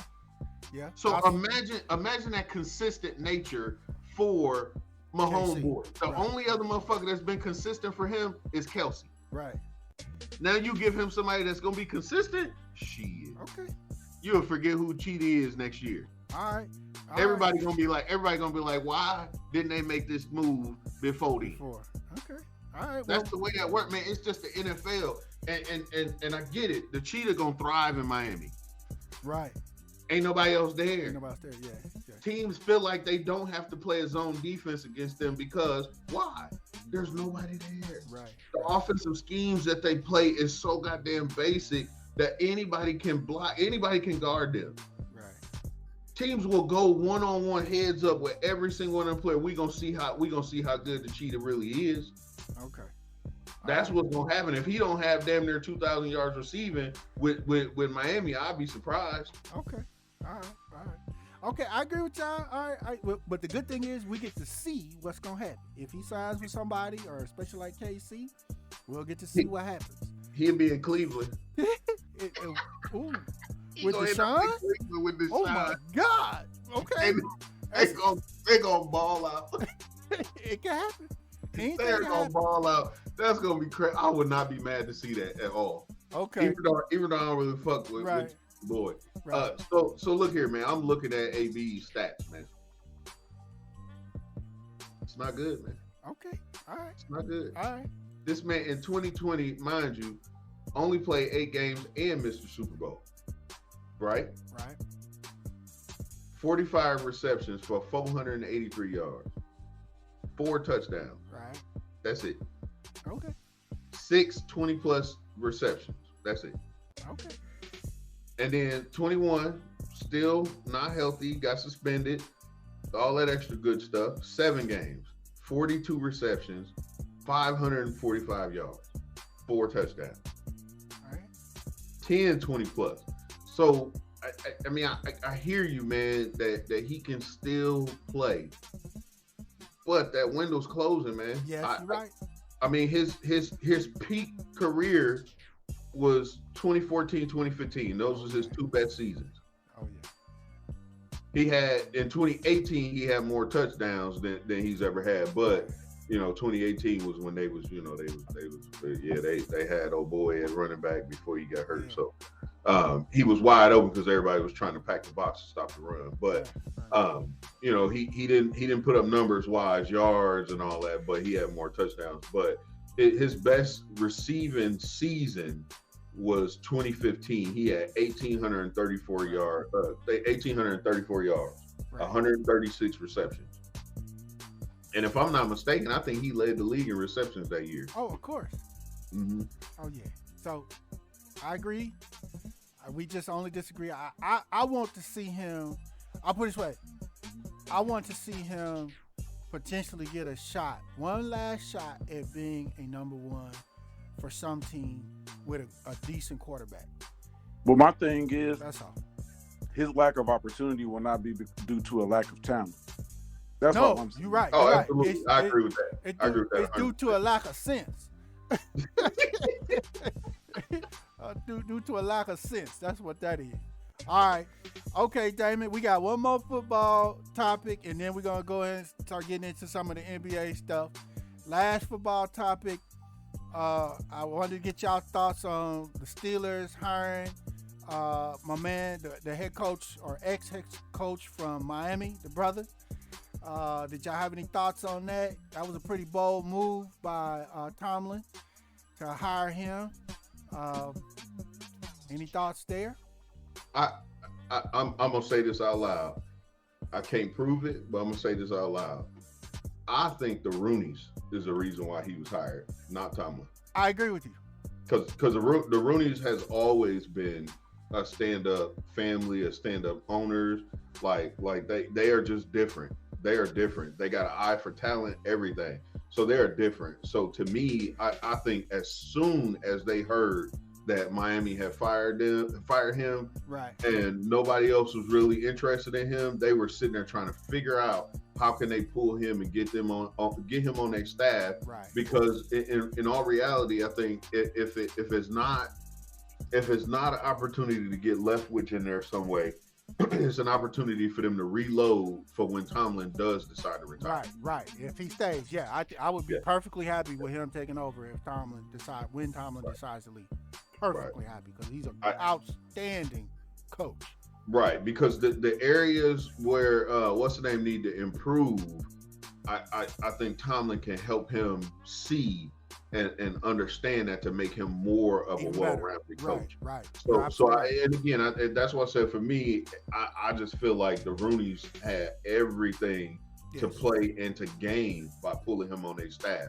Now, does he stay happy? Does he stay happy being, a backup, being like that secondary type coach until he gets a shot? Right. I don't know because there will be other franchises that's going to be vying for his talents too. You think so? Remember, he the one suing the NFL. He is, but I think that's because of the unfortunate nature of what the Giants and fucking Belichick did. Okay. I think Miami. That's that. But I do still believe that there is a franchise out there that had their situation been different would have taken a chance on him. I don't know about that.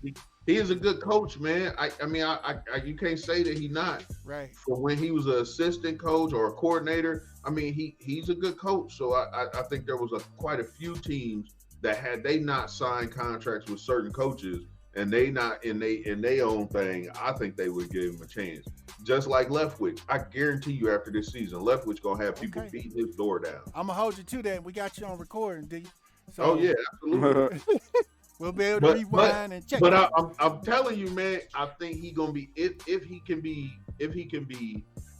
just be patient. Right.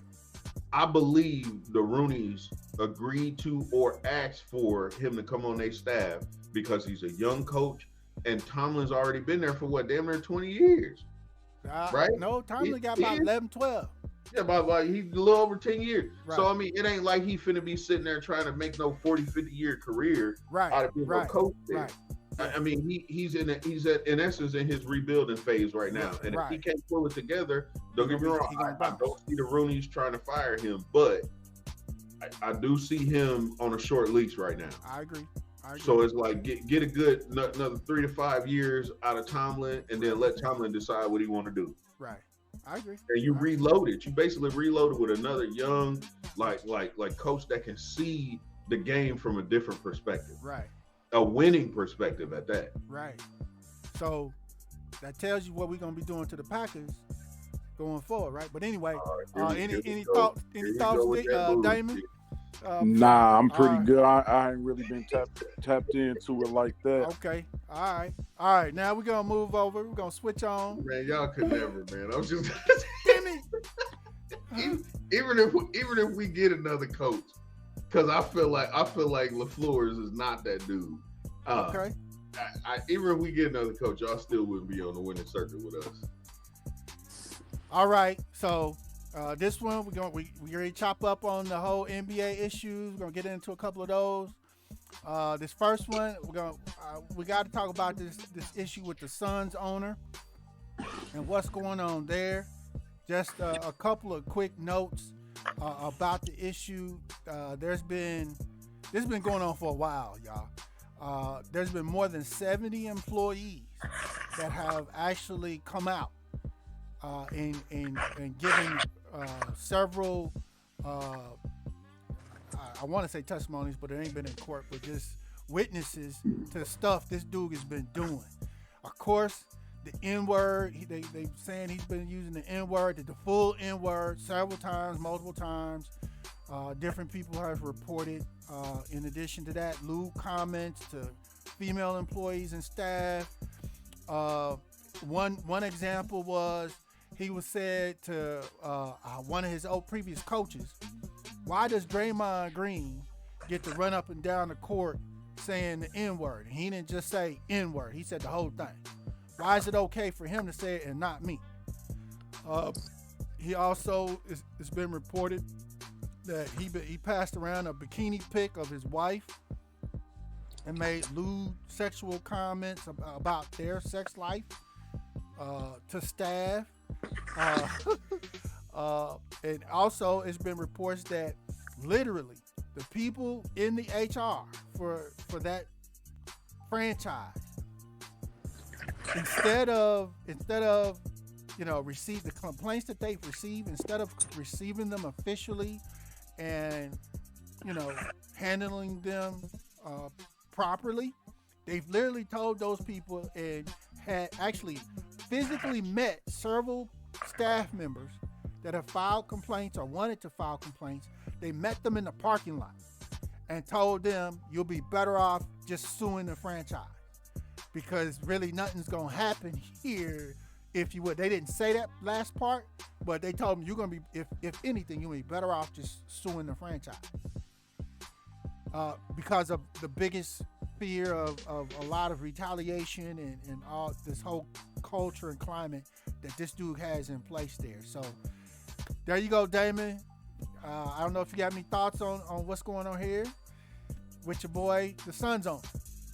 I mean, honestly, not a whole lot. Like, with the stuff that's so cut and dry like this, it ain't really too much to talk about. Like, it's just like, I feel like people in positions like that, they get so comfortable and they just run it like it's their own, like they don't run it like a business. It's just like, this is my life. Like, I'm just doing whatever I want to do. Like, I forget, it was something else that I seen that he had done too. Oh yeah, it's a bunch of stuff. But no, it was like, somebody had made a comment and they was like, man, you could basically paraphrasing, like, you could tell me anything about something that he said, racist, misogynistic, whatever, and I wouldn't even be surprised. Right. So it's just like, that's how he was moving. Right. So, I mean. So what's the solution? He got to go. You think the league got to make him go? Got to make him sell the team? They're going to. The NBA is going to make him go, I believe. How long should that take? How long? I mean, should it be a couple months and he got to go? Or, because I'm real big on due diligence. So, like, like with the Deshaun Watson, it's similar but different. Like you really got to get your facts straight because like I'm real big on like if you're gonna allege somebody is racist, you need to have some hardcore proof. Well, You're saying something. Deshaun had over 20 ladies. This dude got over 70 employees. No, I'm saying similar but different. They're definitively, similar situations as far as like due process. Before you're going to try to put a label on somebody based off of what they have allegedly done, you need to make sure that you have sufficient knowledge and facts behind that. So that's all I'm saying. Like, and as of right now, these are what people are saying. So they need to do their due diligence to, legitimize or whatever the claims may be, but like, and I'm not sure what that process is as far as how the NBA is handling it, but I do feel like the NBA does a decent job of that for the most part. So I mean, he's got to go. Like, I can't see any angle from it to where he stays. It does not seem as though that he's been even apologetic about it. He's just, totally denied it. So either everybody's lying or everybody's telling the truth. And if everybody's telling the truth, you gotta go. Yeah. All right. Like, I mean. Okay, Meech, what you got? Anything? I mean, for me, I think the same thing that happened with the Clippers owner, needs to happen in this case. I mean, like the sad thing is they even got a video where he's sitting here making, like sexually explicit like jokes and stuff like that. Oh. They didn't even have that with the other dude. What's his name, Richardson, right. For the Clippers, you know what I'm saying, and they asked for him to be gone, and he had to sell that team within 6 months or something like that. Yeah. So I think the same, if not a little bit more, you know what I'm saying, activity should happen around what's his name, Sarver. Yeah, Sarver. So I think unfortunately, it comes at a time where the Suns may very well win their first championship. Right. And he may end up being, he should be forced to sell his team. I'm gonna say this. Al Sharpton put his name on this. Okay. Which in my opinion puts a black eye on it. You know what I'm saying? They shouldn't have. He shouldn't have. I mean, they could be in the background. Right. They should have kept it away from him like they did with the other dude, Jesse Jackson and all that. Right. With some of the other cases, they should have kept Al Sharpton away from him because it turns it into a mockery, in my opinion. Yeah. They stay in the background, help where you can help, do what you can do, but stay in the background. So you don't, like you said, make a mockery out of it. So. Right, and man, I'm under a rock, man. I'm just gonna say that because I didn't know this has been going on. Like they officially launched an investigation last November. Yes. Mm-hmm. Yeah, it's been going on for a minute. That's why I asked. It's like, how long should this go on before some action has got to be taken? Right, and I will tell you, the Richardson thing, that was damn near overnight. Right. Like when the players came out speaking about that and basically saying they didn't want to work for that racist white dude. Right. I mean, it was like damn near overnight, and within 6 months, man, that team was sold. Right. But the players it doesn't seem like the players are taking that big of a stance behind it, like in the media and everything like that. There you go. That's what I think is not really pushing them. You hit it right on the head because they know they got a chance to win the championship. And I think they're deciding to try to win the championship instead of taking the stand and say, you know what, nah, we ain't playing another game. But that is one thing that I say that I do love about the NBA is it hasn't always been that. It is a players' league. The players get what they want. Right. Like if they really like you said, if they had taken the stance that, the Clippers, and around that situation, this would have been done or close to done. Okay. But I agree with you, Carl. They just like, hey, we got a legit chance. We're going to put our energy and effort towards this and let the NBA handle that. Right. And what wasn't Chris Paul at the Clippers when Richardson got out? Yes. But the whole team voted to take the stand that they did. It wasn't just him, whichever way he was leaning. So it would seem like they probably did the same thing here, and they voted to say, let's keep playing, let's try to get our chip, instead of not playing. Right. But I don't know, if they wrong or right on that.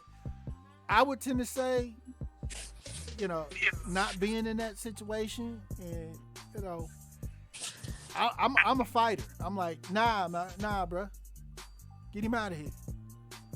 Then we'll play. But I can't hate on them for the decision that they're making. So. Right. And I mean that's why that's why I wanted to point that out, that similar circumstances with another franchise, and that owner was ousted, and that owner was pissed. Yeah. I mean, like, to this day he still talk about it. So it's like, I think the NBA already set a precedent for a situation like this. Right. The only difference is I don't think there's a woman involved, and like y'all was saying, the players haven't come out and spoken. Right. So I think the biggest chip is if the players decide to stand up and say something. But I agree. I think they're focused solely on trying to win this championship. Now, if Milwaukee make it, they probably not gonna beat them again. If Golden State do what we know Golden State can do, they probably ain't even gonna make it to the finals. So yeah, you're right. Healthy Steph Curry, Chris Paul can't do nothing with him. So yeah, okay, all right. Now one thing I do want to I don't want to cover it, but we got this exact same type of issue. I don't want people to forget, with the Washington Commanders and the John Gruden situation that's still going on and under investigation in the NFL as well. In fact, I just heard a report that there's some sort of congressional investigation that is now starting up against the Washington Commanders. So we may end up being able to cover that issue in the next One Brothas Mind Sports Show. So ladies and gentlemen, stay tuned, subscribe, make sure you smash the likes and subscribe to get the alerts, because we're going to stay on top of them as the information comes out. So, all right. So with that being said, we're going to lighten it up a little bit. Damon, you the NBA man. So who's your NBA championship pick this year? I want to get you on record. Unfortunately, because I am a LeBron fan, but I'm not going to go there. I got to go with the Warriors, man. Go with the Warriors? Okay. Now, I say I still feel pretty confident about it regardless. I was hoping that Wiseman was going to be able to come back. Right. If Wiseman could have came back healthy, I still feel like they can. I still feel like they'll win it. Looney is good enough if he's healthy. Okay. But I just think a healthy Golden State with Clay. I'll say another thing too that has been phenomenal for them has been the emergence of Jordan Poole. Yep. With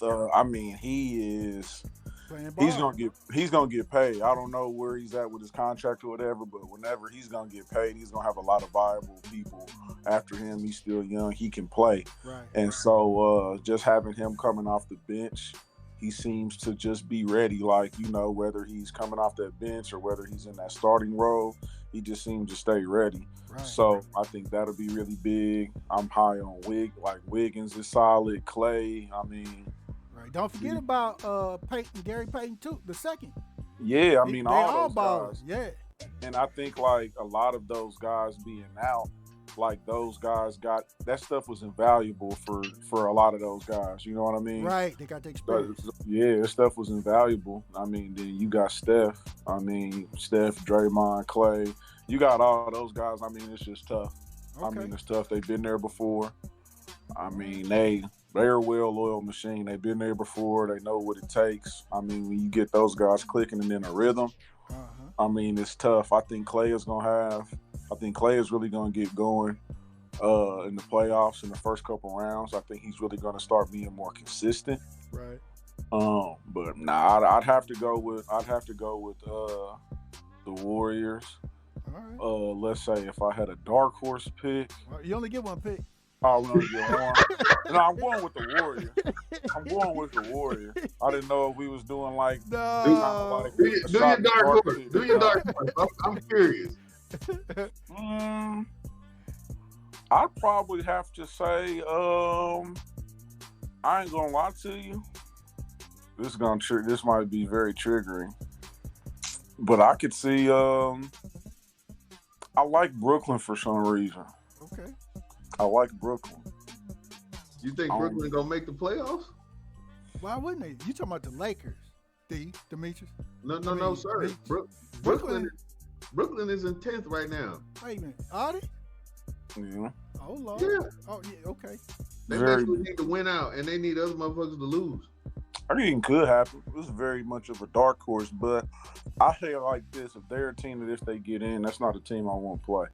Right. It's not a team I want to play. I prefer to play a lot of other people. I agree with that wholeheartedly. If they slide in, because don't get me wrong, they're not that far out, because the number 8 seed is Atlanta, and they only one game ahead. Okay. So, and I don't know what's going on with Trae Young. Right. He just got hurt. Right. So I mean, I can see them. And the Bulls last losing couple. like a motherfucker. What'd you say? I said the Bulls losing like a motherfucker, like they don't even care, because they know know they they about a month ago. Yeah, they would have been my dark horse pick. Yeah, because they was balling. They was balling. Yeah, they definitely looked good, but then for some reason it was like DeRozan just started to not want to pass the ball. Yeah. Like he was going for 40 every night. Right. I still think they like pass the ball. I still think they're about. I don't know though. I don't know. They might need another guy, like an off the bench guy. Yeah.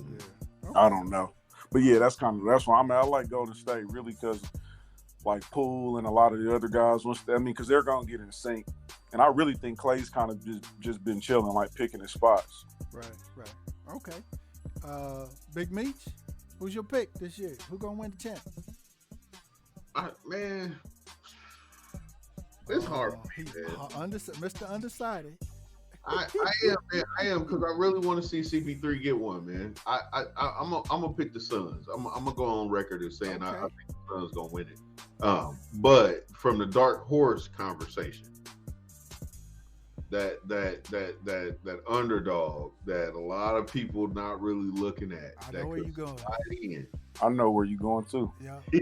I don't think y'all do. I think you do. It starts with an M. It does. I think Memphis. I like Memphis. I like Memphis, man. Memphis is tough.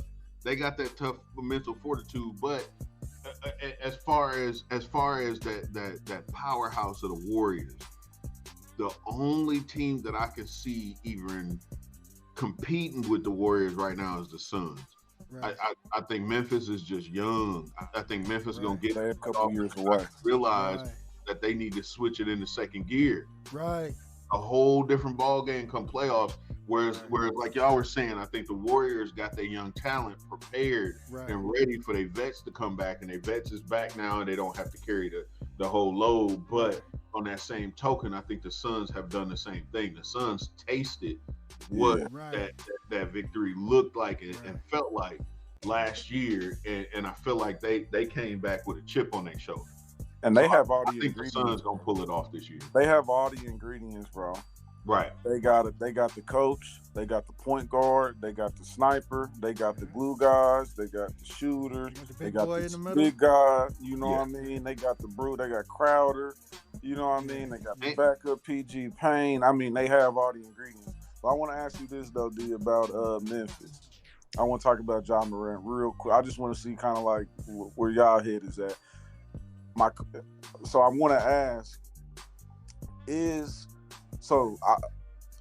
the question is Ja Morant a winner? Now I will say no, because he hasn't won yet, but that doesn't, just because you haven't won doesn't mean you're a winner. Right. Doesn't mean that you're not a winner. Right. But I've heard a lot of comparisons, which I think is totally outlandish, or I think is premature, that he's a similar like an Allen Iverson type, which I think is completely disrespectful. I agree. It's completely disrespectful. Not that he can't attain that or even be better. I would never put those limits on him, but it's too premature and it's disrespectful to everything that AI did. But can he be that type of a guy? Which I think that he will. I mean, with his situation, he'll definitively have better teams than Iverson had and better help around him. Yeah. But can he be that guy that is that talent with guys around him that can will his team and take them to those spots? Do y'all think that he can be that guy? Me personally, I think he can. I don't want him to be, because as we see, the formula that AI had wasn't successful. Right. True. So I think Ja is just a tad bit different, whereas Ja is like, I will take over and highlight reel this motherfucker to death if I need to. But then I also will defer when I have to. Mm-hmm. Whereas you know how AI was like, fuck that. Right. It's my team, my game. I'm balling the way I ball. Y'all ride with me or not, we still gonna win. Okay. I don't see Ja doing that. I see Ja basically saying, if we having fun as a unit, playing above the rim, shooting these J's, getting these steals, fast break it, yeah, everything. Ja is a different. He's a different breed. So I agree. I feel like it's disrespectful to AI to compare him. But at the same time, I feel like that's exactly what Ja needs to hear to help him understand this ain't where I want to be. Because hell yeah, AI took them to the championship against that Lakers squad by himself. Right. Name somebody else off that team, and I'm not giving you Eric Snow. Name somebody else off that team that really made a difference. True. McKee.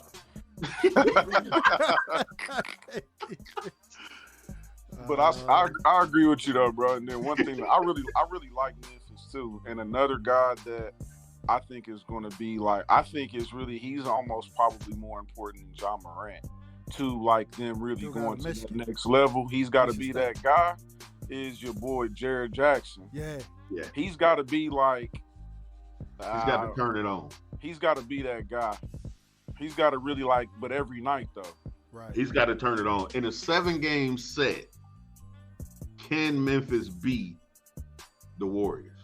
No, not yet. Not yet. No. They're a couple years away. Here's the thing. I think Jaren Jackson is gonna have to get his ass kicked. Oh yeah. He's gonna have to get his. I don't think like he's gonna have to get his ass kicked. He's gonna have to have a year like he's gonna have to have a series like some series like DeAndre Ayton went through. Right. Right. You know what I mean? Where he's just like he's competing, but like you got like people are getting the better of him, and it's like okay. I'm good, but like, I gotta turn my shit up. Like I gotta really go hard and train, like in the weights. You know, I gotta get bigger, I gotta get stronger. But like, how I'm playing in this playoff series, like that effort, intensity, like I have to play like that every night. Like I've got to be that guy. Now if he does that, and they keep all that other stuff. It's ugly. Right. It's ugly.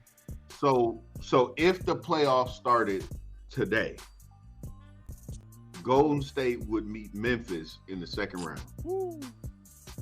That's tough. so that's why I asked that question, because I like Ja. I like Memphis as a dark horse.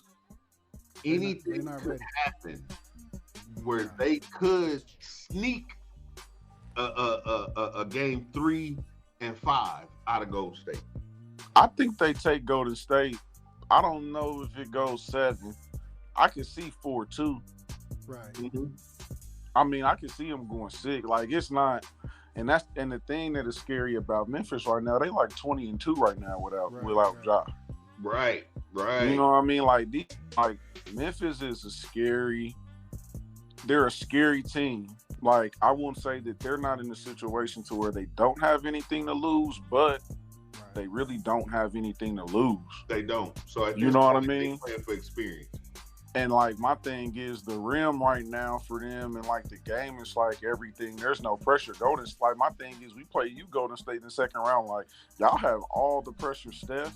You got to go up against this. You got to go up against Ja, who was on your heels on the point. And you got to play them in Memphis. Yeah, that's a tough place. Memphis is an underrated place to play. Memphis is a very tough place to play, especially like I think it's always been. You know, like a good spot. You know, like they've always had solid guys that the fans could like, you know, wrap around or whatever. But now they rocking and rolling, and they got some young guys breathing life. Man, that's tough. So that's tough. And then my thing is, are Steph now? If Steph is Steph, I'm not really too worried about it. But is Steph right now? Has he played himself into a groove? I know he's been out a little bit, but you know, like. Where is he at? You know what I mean?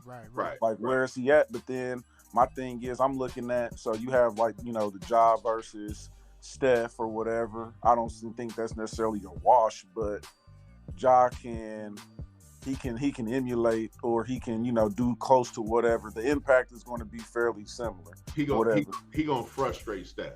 Right. Like they're there. But then I look at a lot of the other guys and I'm like, we're kind of there. Like Desmond Bain, Jordan Poole, Jaren Jackson, Dre. You know what I mean? I don't know. It's a tough matchup for. So let me ask you this along those same lines. Do you think the Dallas squad can play with Phoenix? Dallas, because Dallas another one of them that I'm not sold on Dallas. I don't know what Dallas team. Dallas is like the Bills to me. I don't know what team is gonna show up. I know exactly where you. I don't know now. Hey, you don't know who's gonna show up. I don't know what team is gonna show up now. Right. Can they? Yeah, for sure. But they're like the Bills to me. Like I don't know if I want to bet on y'all. Like, cause I don't know if y'all gonna come out like y'all really want to play, or like are y'all chilling? Right. You feel me? Y'all just having fun, soaking up the fact that y'all made the playoffs again. Right. You know what I mean? Like, do y'all play like how y'all played earlier today and beat the Bucks? Right. I think they won. They won. But it's just like, it's kind of tough. I do like them, though. I like Dinwiddie. With them. Yeah. I was upset that Porzingis didn't work out. Right. But I don't really care for Porzingis. But I mean, they could give him a run. So as it stands right now, if the playoffs started today, Phoenix is going to meet Dallas in the second round. And I say that with all shade and disrespect to the Clippers, Denver, Utah, and Minnesota. I say that with all shade and disrespect because all four of those teams is exactly the way you just explained Dallas is how I explain them. They all can play. You just don't know who's going to show up. You don't know if they're going to show up to play defense. You don't know if they're going to show up to try and play hack a Shaq, even though Shaq ain't even on the goddamn floor. It's like, what the hell are y'all out here doing? It makes no sense whatsoever the way that those four teams play to me. They are extremely inconsistent.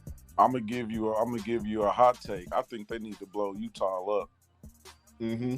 I think they need to blow it up. It's not working. Donovan Mitchell and Rudy Gobert hate each other. They never repair. It is a cordial work relationship. Like, I don't mess with you, but like I'm finna come here and do the bare minimum that I have with you for the obligations of our job. Right. Like I saw a crazy stat that it said Donovan Mitchell averages not 2 assists, 2 passes a game to Rudy Gobert. Oh wow. I don't know if it was fact or fiction, but I would more so lean towards it being true. Right. I just don't think it works. I mean, it's kind of tough because I like Ingles a whole lot, so like that was a big blow, but I don't think it's working out. Like I don't think they get over the hump with that team. Right, and it's like even when you think they clicking and they playing some good ball, something happens. Yep. To where it just completely flips and they just start playing street ball one-on-one where they don't want to pass the ball to nobody. And if they do, it's to the person that absolutely don't have nothing to do with the play. Like it just don't make no sense. Hey, and let me tell you this, the worst thing that could have happened to Donovan Mitchell was somebody telling him that he would play, that he reminded him of Dwayne Wade. That was the worst thing that ever happened to Donovan. Yeah, that was the worst thing ever. And I'm a Donovan Mitchell fan. I'm a fan. That was the worst thing that ever happened. Yeah. But I don't know. I kind of feel like that, like with the Clippers situation is tough. That's tough. They should have never paid Paul George is what it was. That's tough. I mean, I feel like Paul George, you either love him or you hate him. He shouldn't have went to LA. If he went to LA, he should have went to the Lakers. He shouldn't have went to the fucking Clippers. Period. I agree. Okay. All right. I got. So this kind of we went left with this. No, you fine. Y'all fine. I've been just listening, just soaking it in, and I just got 2 quick points. I have to say, I feel I have to say this. I'm tripping off of y'all. Just total disrespect of my man Antetokounmpo. You going to Milwaukee? Is what you saying? Yeah. No, I ain't said I was going there. I didn't say that. I said y'all was disrespecting him. No, we was on the West. We wasn't on the East at all. Ain't nobody. The point, the original question was, who was y'all picks for the NBA championship? And neither of y'all picked Milwaukee. He got to make it out the East. Okay, that's fine. I'm just saying they had that's just some disrespect. That's all I'm saying. Man, now, my pick, and y'all gonna laugh, but I don't care, because they're gonna sneak in and they're gonna be fine. You ready? Here it go. Brooklyn. You crazy. As long as Brooklyn get in, Brooklyn's gonna win the chip. That's because Kyrie ain't played the whole season. Hold on. I don't care. They're gonna win. Let me tell y'all about. I'm sorry, you made me think of something, Carl. Right? So I seen this on. I don't know if it was Twitter or I seen it on the ticker. So Ben Simmons filed a grievance. Did y'all hear about that? No. What was up? Oh, he played Rich Paul. If they pull this off, he is a genius. So they filed a grievance. Ben Simmons filed a grievance with the NBA against Philly for that $20 million that they withheld. Okay.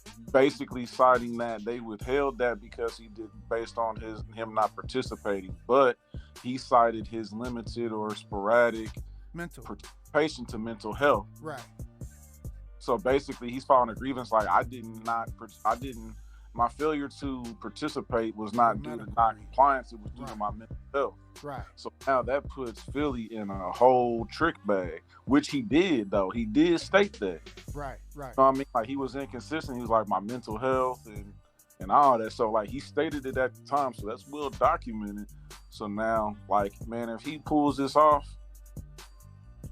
that's going to be crazy. Hey, I hope he get his bag. I want him to get his bag. I think he's going to get it. I don't think he'll get the 20. Hey, with how the season ended last year and the coach and his other star player, how they spoke about him, that would tear pretty much anybody down. And Philly's a hard time to. I think it's all BS. I think Ben Simmons just choked. I don't think that he worked on the aspects of his game that he needed to get them where they were. And when it was times and when it was the lights was on and he needed to perform, he didn't perform. That's my personal opinion.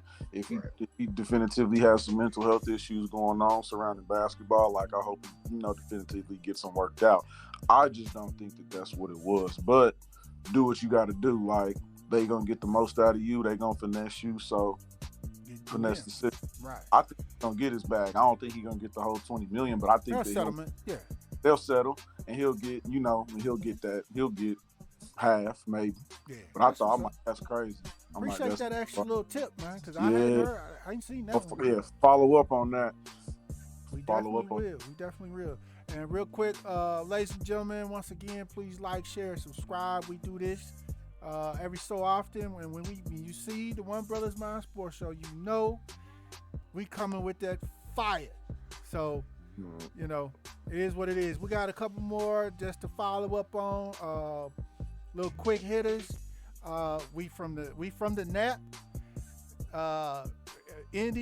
Indianapolis. For those that don't know, so I want to know if do y'all even care what the Pacers and the Colts are doing? What? I don't care what the Pacers are doing, but I will tell you what the Colts is doing was genius. What? Pulling in Matty Ice. Why would that? Solid. Okay, is that gonna get them to be? No. A competitive for a Super Bowl. Not for a Super Bowl. So why was it? Why was it genius? Damn far. So okay, let me say, is that gonna make them a better team? And I'm asking this as a rhetorical question because I believe it will. I believe they're gonna be a better team with him. But without question. But what they thought they were getting with Phillip Rivers. Yeah, what they get with Matty Ice. Right. I agree. They get a winning quarterback that was in a toxic situation. Okay. They get a quarterback that wants to still win. That's not just trying to pass his old days and walk into retirement. No, Matty Ice still wants to win the Super Bowl. They have arguably probably a top 3 running back in the league. Right. They got an offensive line that finally knows how to fucking block. And they got one of the best defenses in the league. So tell me that's not. Wait a minute. Did you say O-line? Did you say offensive line? Hey, offensive line know how to block now. How?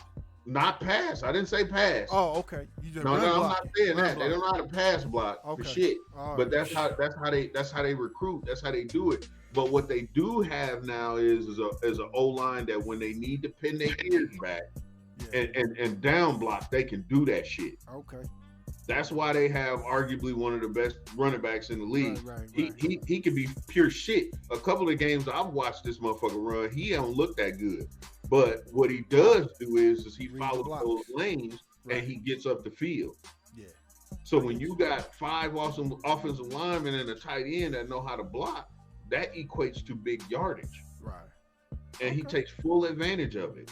He don't break tackles. He don't run people over. What he do is he get in them running lanes and he go. Yeah.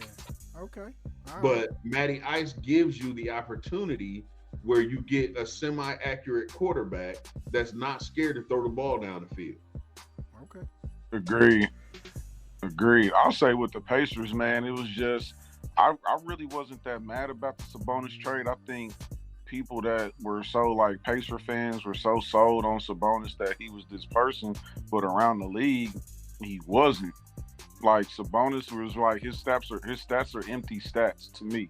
Like, he'll go put up numbers and whatnot, but how many of those points really correlate to like timely buckets or like winning? You know what I mean? Like he just got to me. I don't know. Wow. Okay. Not a good player. Sabonis is good. Like he is good. Like stat wise, like he can put stats up. But I don't know if like he's a guy that really, as far as like winning stats, that's just not what I see him as. Now, Halliburton is a dude. Like Halliburton is nice. He needs people around him. Like he can't that catalyst moving forward. But as far as like young basketball, like up and coming, he's not in that top tier. But he's like second tier. He's still pretty solid. I'm not a huge Buddy Hield fan. He's okay. I just think I say this. Buddy Hield is good. He's a good shooter. He's just inconsistent. Okay. Right. Okay. To me. Right. Well, let me ask you this, Damon, because maybe you can help me out. And before I ask my question, I was one of them Sabonis fans. I believe they could have kept him as a foundation to the team and built and continue to build, but, you know, what do I know? Anyway, my question is, where is or what happened to the other 2 dogs the Pacers got? Brogdon and the boy that went bananas in the bubble.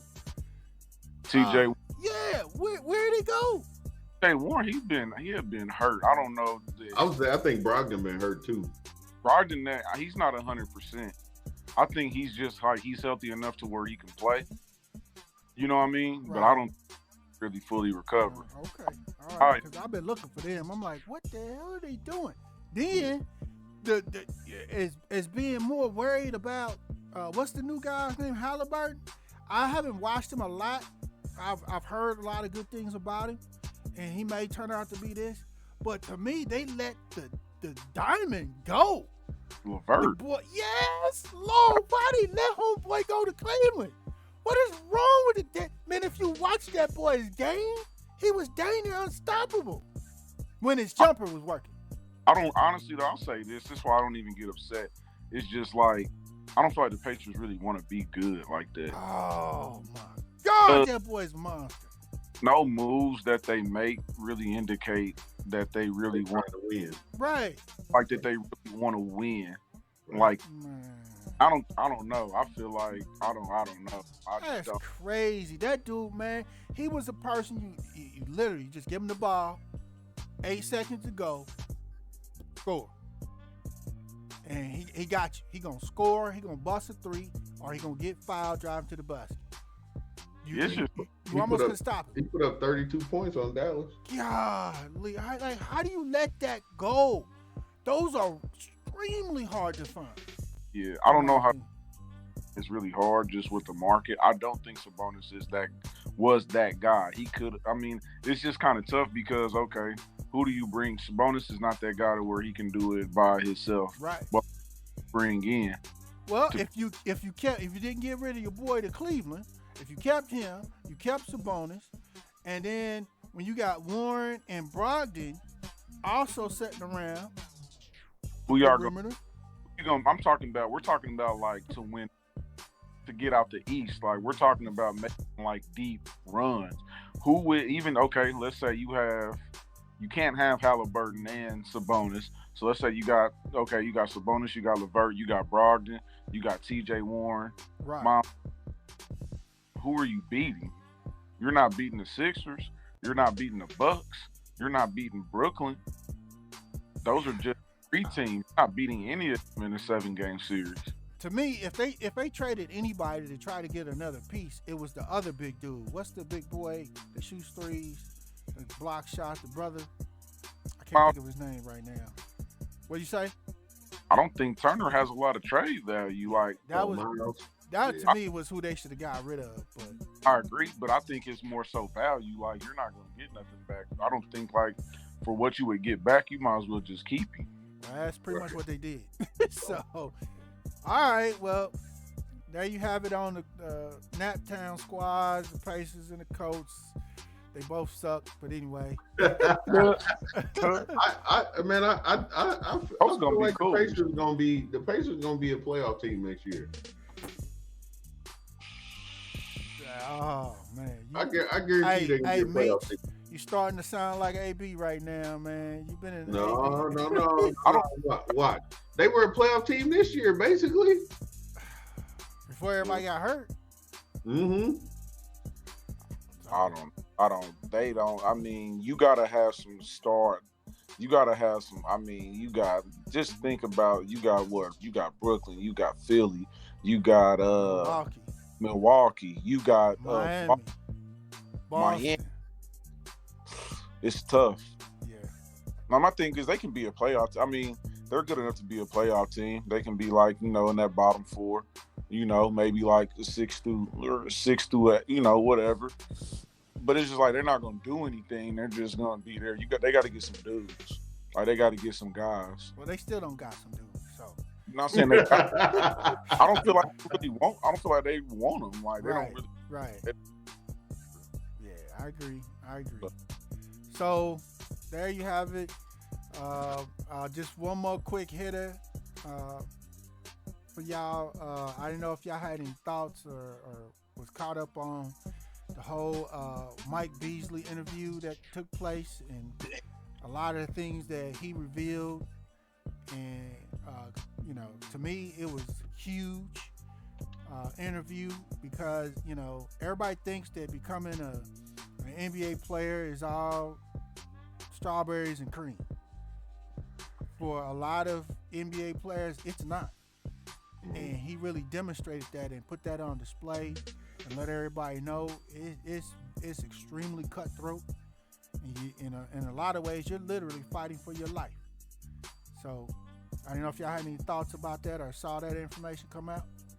Yeah, no, I watched it or I listened to the whole interview, and I think it's tough. So I'll go back. Like I kind of got from that a lot of kind of like or some similarities from the Deshaun Watson situation. Like it's a brand, it's a business, and I think for a lot of people, like that can be overwhelming. Like Mike Beasley, I just continuously heard him say, like, man, I just want to play basketball. Right. You know what I mean? Like, I don't want to do all this. I'm like having to deal with all these people and having to smile in people's faces that I really don't mess with. I don't like, man, I don't want to do all that. Like, I just want to hoop. Right. And just like the brand and like the business side of basketball, especially for a lot of men that come from the environments and the situations that they come from, is really hard to kind of navigate. You know what I mean? I feel like the NBA has done a better job of helping people transition into it too.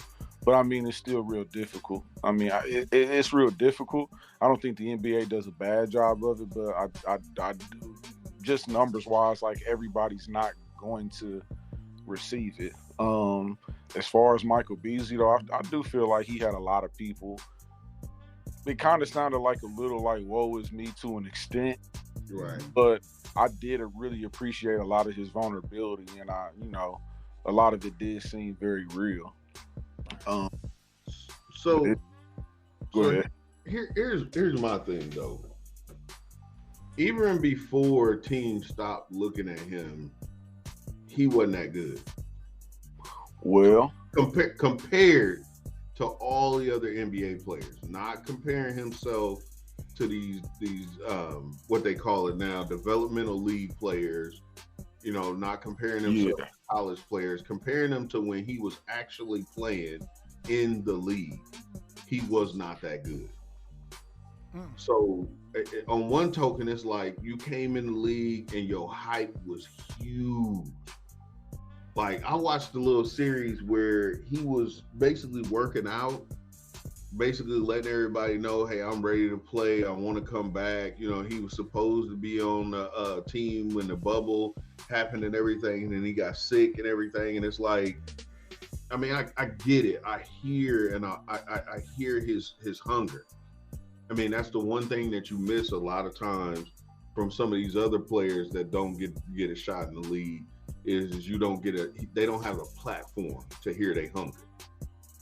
So I can appreciate his hunger, man. But to be honest, man, when he was in the league playing, he wasn't a top talent. Like he wasn't that dude that you wanted to go and watch any of these teams that he was on play. Yeah. So I'm gonna take you one step further. So I think from a talent standpoint, it's like, so our coach as well too. So it's just like you got some guys like in open gym, like we just playing, we rolling it out, man, they gonna look like dogs. But then when you break it down, we get into the season, we got schemes, we got concepts, we got plays. During the game, we might have to, you know, we're playing a karma. They're not finna let you run up and down. We might not score over 50 points in this game, and we average 70, 80. You know what I mean? When it's really attention to detail and stuff, you know what I mean? Some people struggle under that, and I think that was the thing with Mike Beasley. So from what I've heard in the people that I'm connected to, so I played at North Central. I played with Eric Gordon. So he came out with Beasley. They were 07. I think they were both 07. They came out. I think they were both seniors the same year. So just from hearing like other travels and whatnot, like from what I'm hearing, like Mike Beasley was one of those guys, like pure talent. You just roll the ball out and we just playing. Right. He's gonna be up there with the best of them. Like you can have some of the best people in the runs. Like he's gonna get his stuff off. I've heard when he was with the Lakers, like him and LeBron work out, like they're playing one-on-one, like he's beating LeBron, like KD, whatever, like he's like that. But I think with him, and I think where a lot of people struggle is like when it's not that, like when we're in a real game and there's people that are just as good or better than you, and like you're not getting every shot, and you can't just pound the ball and ISO and do that every time down the court. You actually have to play the game smart, like analyze and do that stuff. People struggle. Like you're not about to get up 30 shots. You're not about to just be able to ISO and do that every time. Like, nah, we have to run plays, screens, and like you're not just that guy.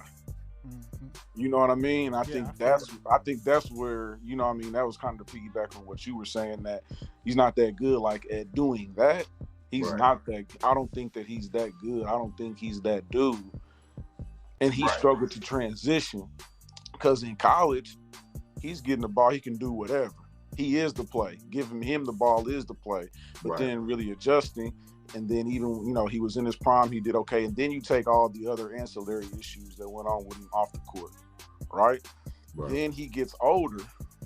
You know what I mean? Then he still wants to be the guy that he was at 19. You're not that guy anymore.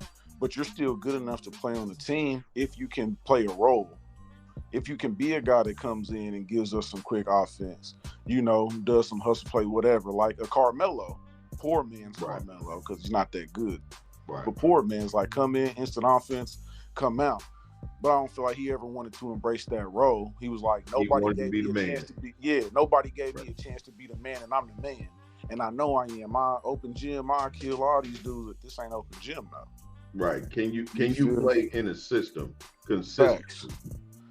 And his failure to have a chance to be the man correlated to him, I believe, not having a chance.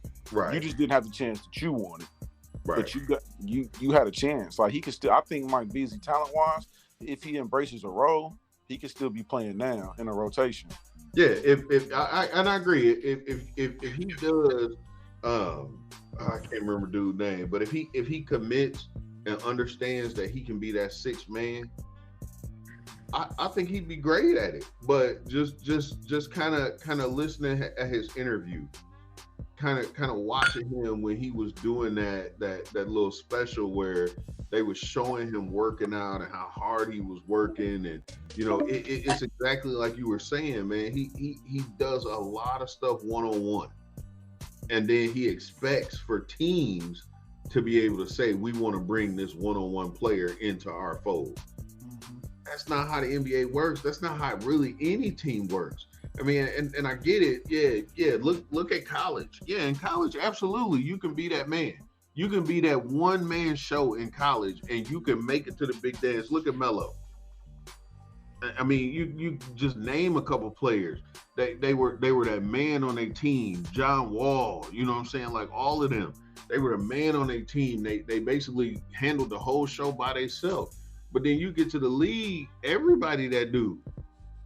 You can't expect to play one-on-one ball every time you bring the ball down the court in the league. That's not how it works. You got to be able to play in that system, and you got to be able to be consistent in that system.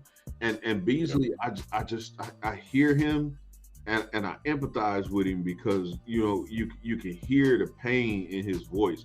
You can hear the hunger in his voice.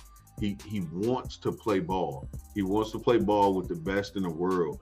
He don't want to sit back and continue trying to work out and take chances to try and get on somebody's roster. He don't want to do that developmental league stuff. He don't want to go overseas and play. He want to play here in front of his family and friends. But I just don't think it's gonna work. I think he really should just bite that bullet and do like Stephon Marbury did. Go play overseas, bro. Or you can be the man. But he still had sense over there that it didn't work. Yeah. You know what I mean? And it's just like, I do feel his pain, though, from just from the standpoint or from the standpoint of being that man and then having that, it's kind of like that fall from heaven. Mm-hmm. You know what I mean? Like that star falling. Like, man, I'm seeing guys that I was with every single day. Like him and KD, like they played since they were like middle school, like they was close. Right. Like, I play with this dude every day. Like I might not be him, but like I can hoop with KD. Like I can give buckets to him. I can play with him, and to see like at one point him and KD might have not been that far off. Right. But like, man, looking at what happened for like that stuff can mentally. Now you want to talk about mental health, like that stuff can mess with you mentally. Man, somebody I was in the gym with every day, somebody I played with. I'm like, Mike Beasley was a talented dude, like in high school, like you know what I mean, like very talented dude. Right. So it's just like to then like I'm there, like I'm right there, like I'm supposed to be this, and then to not equate to that, like that stuff can mess with you and haunt you. Right. But it's just like those guys that have that ability to adjust are the ones that are, that push through. But even going back to that one-on-one conversation, like you said, like you talking about like a Melo, like he's an elite one-on-one, like elite. Right. You know what I mean? Like probably one of the, like you talk about one-on-one players, like he's probably one of the best to ever do it. He's like in that top, probably like that short list conversation. Yeah, absolutely. And I mean, Mike is not that. Highlight reels that show that one-on-one, he is damn near unstoppable. So yeah, if that's how you gonna play, you got to be that. Right. But when you're in the league and every team knows that when you get that ball in your hand, you ain't looking to pass it, what you think they're gonna do? You got to be that. You have to be that deal. They gonna collapse the defense on you because they know you're not gonna pass. And that's Melo. His moves is like, man, Melo put you in that short corner. You know what he gonna do, but you cannot stop it. Yeah. And he's just not like that. So I liked it though. Carl. Like it was really good. Like it was insightful, but it was really insightful. But I mean, I agree with the consensus though, just as far as the basketball. But I do feel for him as far as the mental health component of it too. But I don't know. I don't think that he was as much of a victim as he kind of portrayed. Mm-hmm. Okay. Yeah, a lot of his statements was, I feel my feelings was hurt they didn't consider my feelings. I don't like nobody feeling sorry for me. So it's like over and over again, you constantly putting your feelings out there. This business, bruh. Nobody care about your feelings. Get out here and play as a team. Don't get out here and keep thinking that you in a one-on-one situation. Like when you get the ball, everybody need to isolate you, because that's not how this works. And then, oh, my fault. Go ahead, bro. No, go ahead. No, I was gonna say, and then, so like, I feel you on that, on the basketball tip, but I'm saying even with that on off the court, I feel like a lot of times, you know, people coming from environments, you know, similar to his, they can have certain mindsets to where you feel like you saying didn't nobody want to help you, but you probably came off, you probably looking at everybody like they didn't want to help you. You feel me? Like, I find it hard to believe that as long as you were in the league and all the people that you encountered, there were no genuine people that genuinely wanted to help you, that were like cool dudes, like not even dudes that were even like square. You know what I mean? Right. Solid, thorough guys that, you know, genuinely care about helping another like young brother out. You know what I mean? In a situation like that. But you know what I mean? So just to say that you never met anybody genuine and stuff like that, that's a victim mentality. Well, that's a victim statement. I can't say that's his mentality. That statement, I don't believe that. I just don't believe that you didn't encounter, especially how good you were. Right. Yeah, especially like how talented you were and the things that were expected of you. Like I just don't feel that. I don't agree with that. But right, yeah, I'm with you 100% on that. All right, I think y'all killed it on that topic there. So with that being said, I can't add nothing to it. Y'all covered it all. So once again, ladies and gentlemen, please like, share, and subscribe to One Brothas Mind. This is the sports show. As y'all see, if you've made it with us this far, we drop nothing but firebombs here. And at this time, we want to send out a mad shout out and thank you to our guest tonight, Big Meech. Appreciate you, bruh. You know, can't wait to do this again. And to Damon, appreciate you, bruh. I mean, y'all killed it, man. Y'all killed it tonight. Damon, anytime, man. I'm trying to do this every so often. You know, I'll let you know, and you're more than welcome to chop it up with us. And because there's another fire show, man. Well, appreciate you for having me, though. All right. So, with that being said, we're gonna go ahead and shut it down, and because I don't know if y'all seen that little pop up, but anyway. And I'm gonna get this out as soon as I can, and hit y'all with the links, and we'll go from there. So, I'm gonna do my little outtake here. Once again, we thank you for joining us here at One Brothas Mind. And as a part of the new black media, B1 choices are mandatory, and being on code is required. But never fear, Yeshua the Christ is with you always. Shalom.